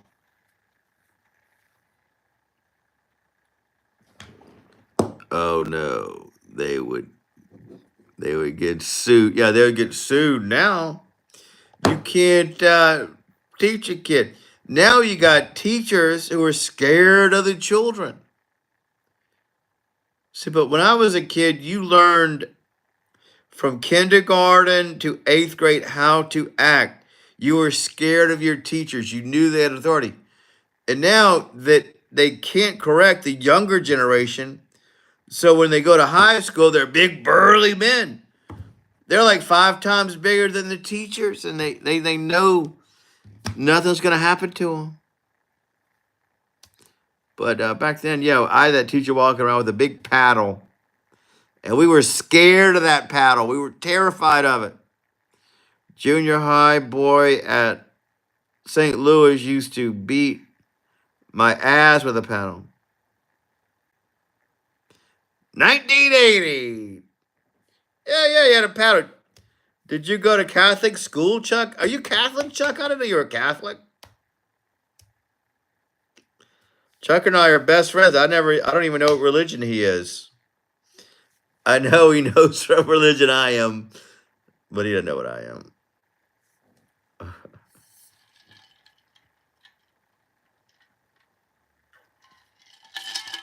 I'm gonna have to go get more ice in this drink, guys, so I'll be right back.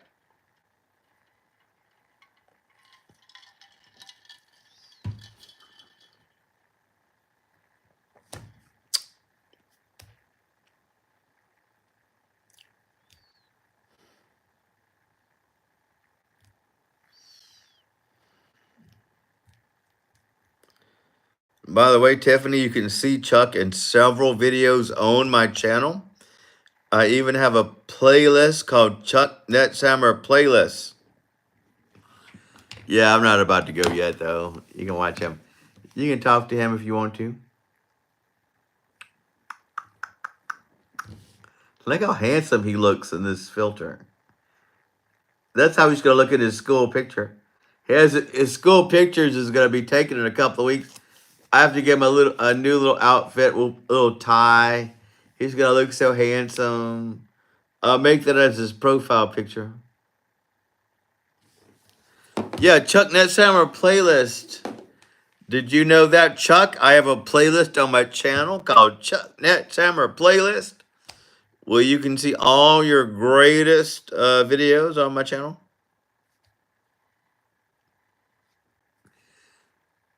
Oh yeah, I think it's gonna be a great picture. I'll use it as a profile picture. Got to give him a little tie, little white shirt, so he looks sharp, better than the other kids.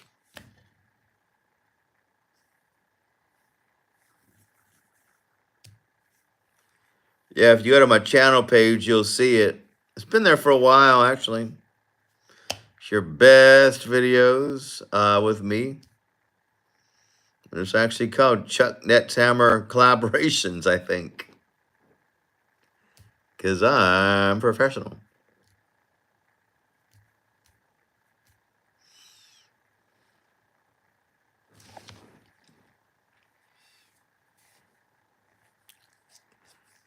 It's interesting to know who our third party is on this chat. I know it's somebody that knows us, that knows the channel. They want to be incognito. I appreciate their support, though. Thank you, because every little bit helps.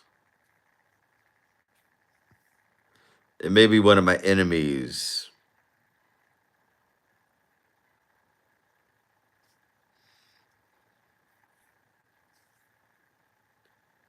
Yeah, we do.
So YouTube has several filters that I can choose from. I don't really like any of them. I wish they had more fancy filters like Netscape. I mean, like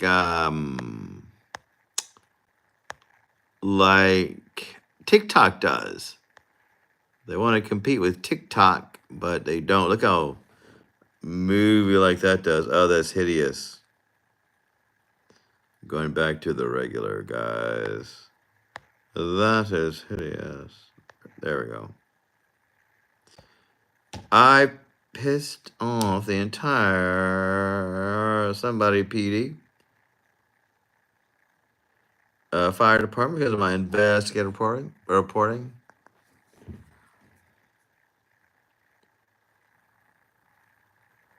That's right, Tiffany. Make sure to check out Chug channel.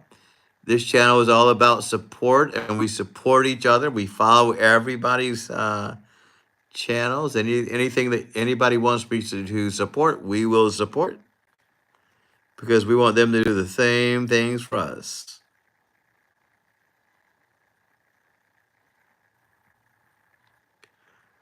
Say, Tammany Parish police officers. What you got planned for Thanksgiving, Chuck? Anything interesting? I'm off until November the 11th. That's when I go back for my own boarding process for this new job that I'll be starting. I'll get my last paycheck from the 13th gate on November the 7th. I have to go there to pick it up and get it. I may have to get some money transferred to my checking account from my financial people since I've been having such a hard time being out of work. I hate to do that, but gotta pay my house note. What can you do? Don't love doing that.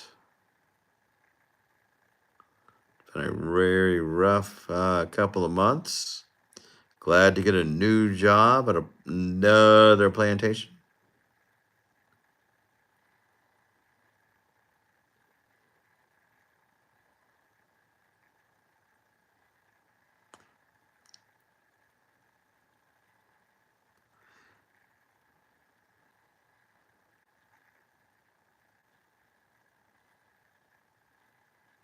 You like you're sitting here, Darren.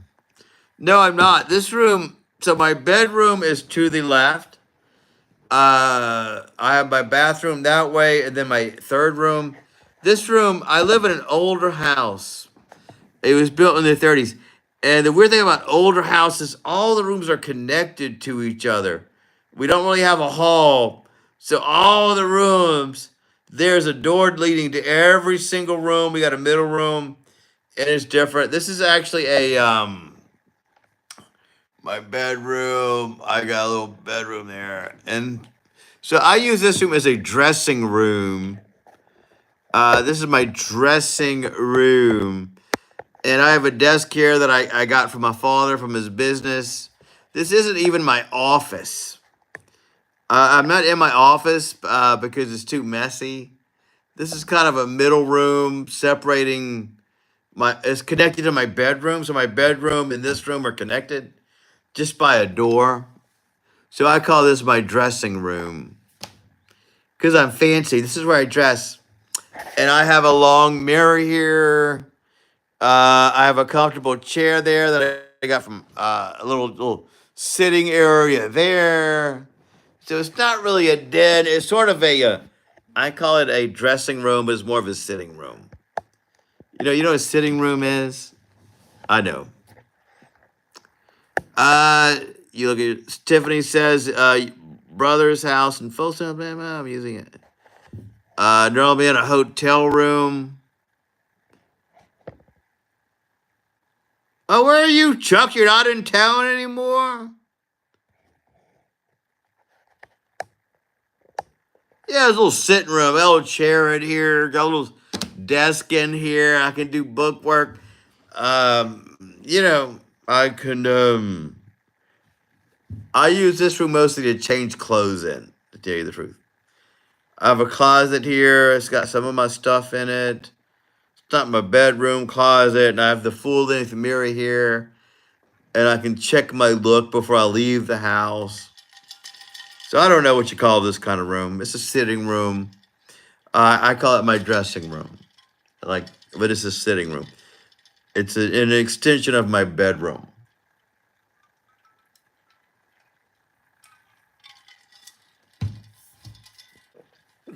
I considered doing lives in my office, but here's the thing: my office is also my laundry room.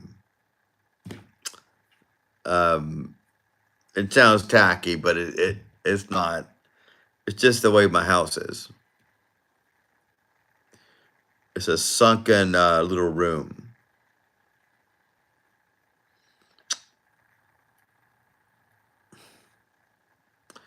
The hardest part about this room is this light. I don't like the way this light is. I think it's too bright. But if you guys like it, it's okay. And I really don't like wearing glasses on film, but you know, my eyes are a little messed up anyway because of my vision, and I have to read things for you. I have to read. I have to read my posts from you guys, and this is all about talking.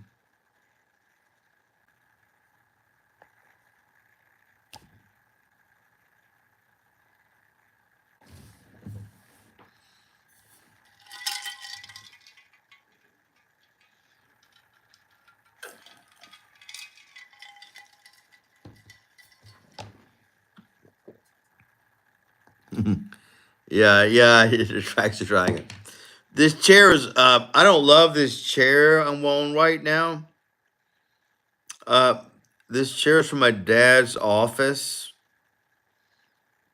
at my parents' house, and this desk is an old wooden desk, and the chair is just too short because it's from the old days when people were short.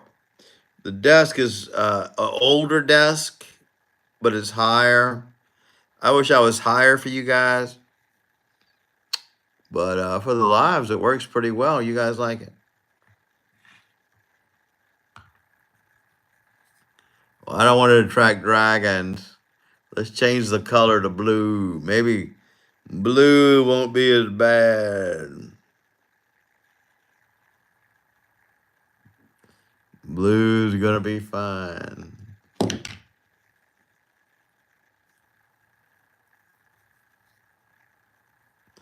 Thing about these shorts is I know that YouTube is not putting it in the shorts feed like it's supposed to. Because people used to show up all the time. I wonder who our third person is. It better not be somebody I know who's going to tell me, I was that third person. Because you need to talk about, you need to, yeah, the blue is calming. This is by a company called Olight. They make flashlights. I use their flashlights a lot. I use one every night at the 13th Gate Haunted House. And these are great for emergencies, by the way. They go up to 70 lumens, which is pretty high. I'm using at a very low speed. And it's great. We get hurricanes here a lot in the south. So we're often without electricity, and it helps for stuff like that. Good ambient lighting for the channel and stuff like that. Blue attracts the dwarfs. We don't want that to happen. Chuck. Blue attracts dwarfs who steal undershirts. We don't want that at all.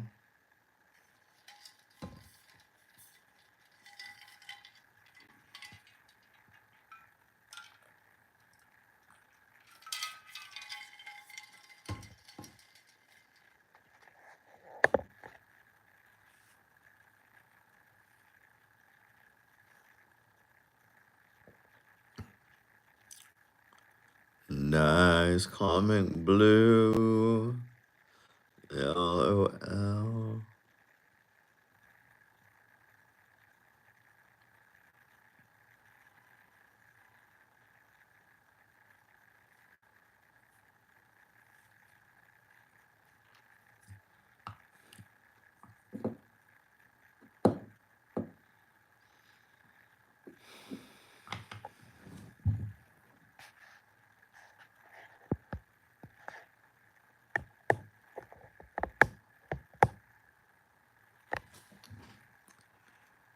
How long have you known about ASMR? I do not know when I first learned about ASMR. Maybe it was when that Super Bowl commercial came, where the Super Bowl commercial talked about ASMR. I looked into it, and I realized what it was, and I realized, well, I have a great voice because when I did my YouTube channel, people would comment and they said we could listen to you narrate everything. We love your voice, and I realized people were watching my YouTube channel because of my voice. And so when ASMR came, I thought I could do that. I could do ASMR, but I never got into it. And that's when I knew that ASMR was. Do I love ASMR? No, I'm not a big ASMR person. I don't love it, but I know I could do it. I know that I have a great voice that people love. It's probably not great tonight, but I know I can do it. So I learned about it when the ASMR commercial came for the Super Bowl, and then I realized I knew that I could do it if I wanted to. But I already had my channel established as a Louisiana channel. I had several, like almost 800 subscribers at the time, and I could not switch to ASMR. But now I'm at a point now where, oh, I just learned about it 2 weeks ago. Wow, that's crazy. It's been around for several years. It's not even in its height. Yeah, ASMR's been around. These people have been doing this for years. The reason I didn't do it, I'll tell you why. My new camera, I could do ASMR. I could hook this Yeti mic up to it. Hey, everybody, what's up? How's it going? My old camera did not allow a mic connection, so I couldn't do it. And that's the only reason I didn't.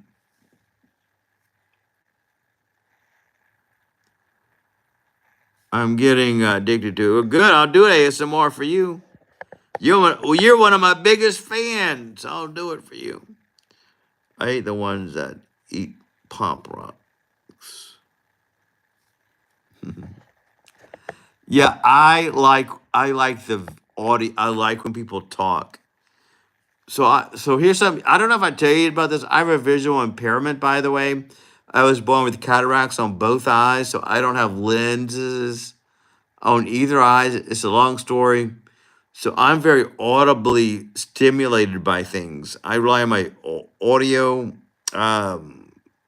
sense. So people that talk a certain way, a certain resonation or a certain tone, it does something to me. So I'm very affected by ASMR. And so I love it. I love it. And I know that I speak a certain way because I try to emulate other people. So I know I could do it. So the pop rocks or the tapping, it doesn't really do anything to me. What does it to me is a certain vocal range. Oh my God, I could listen to that all night. And so the subscribers that, oh yeah, if you notice my eyes are funny in the videos, it's because I don't see it well at this eye at all. I'm legally blind in this eye. I can see sort of things I could kind of piece together. This is the eye I'm looking at you with. And yeah, because I don't have lenses. I wear contacts in both eyes. This is the only eye I see out of. I only see 20/60 out of this one eye. And anything else, I'm kind of faking it.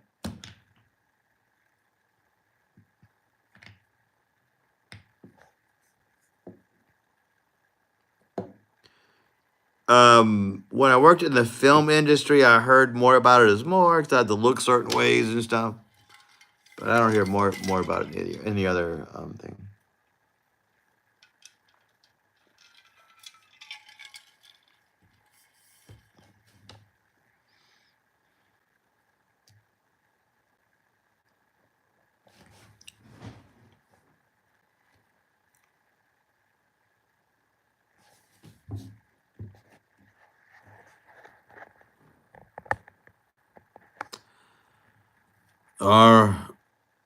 I know they're tired. It's 1 o'clock. I guess that's their limit. It's 1:03, so maybe we should call it a night, Tiffany. Chuck's probably tired. He probably got tired of listening to all that bull. We don't know who our the local lurker was. All right, Tiffany. Well, I appreciate you hanging out with me. Think about if I do pick one day to go live. Getting very soon. So think about it. If I pick one day to go live where everybody can show up on the same day, choose that day. What day is perfect for you? We'll do that in the future. Because I'm not going to go live every day in November. That's crazy. All right. Tiffany, it was great chatting with you too. Have a good night. Think about the future. What day would be perfect if we all go live on one day? That'd be cool. And I will talk to you soon. Be good, Tiffany. Thank you for sticking with us. Yeah, it was kind of fun. Take care, Tiffany. Bye. Be good.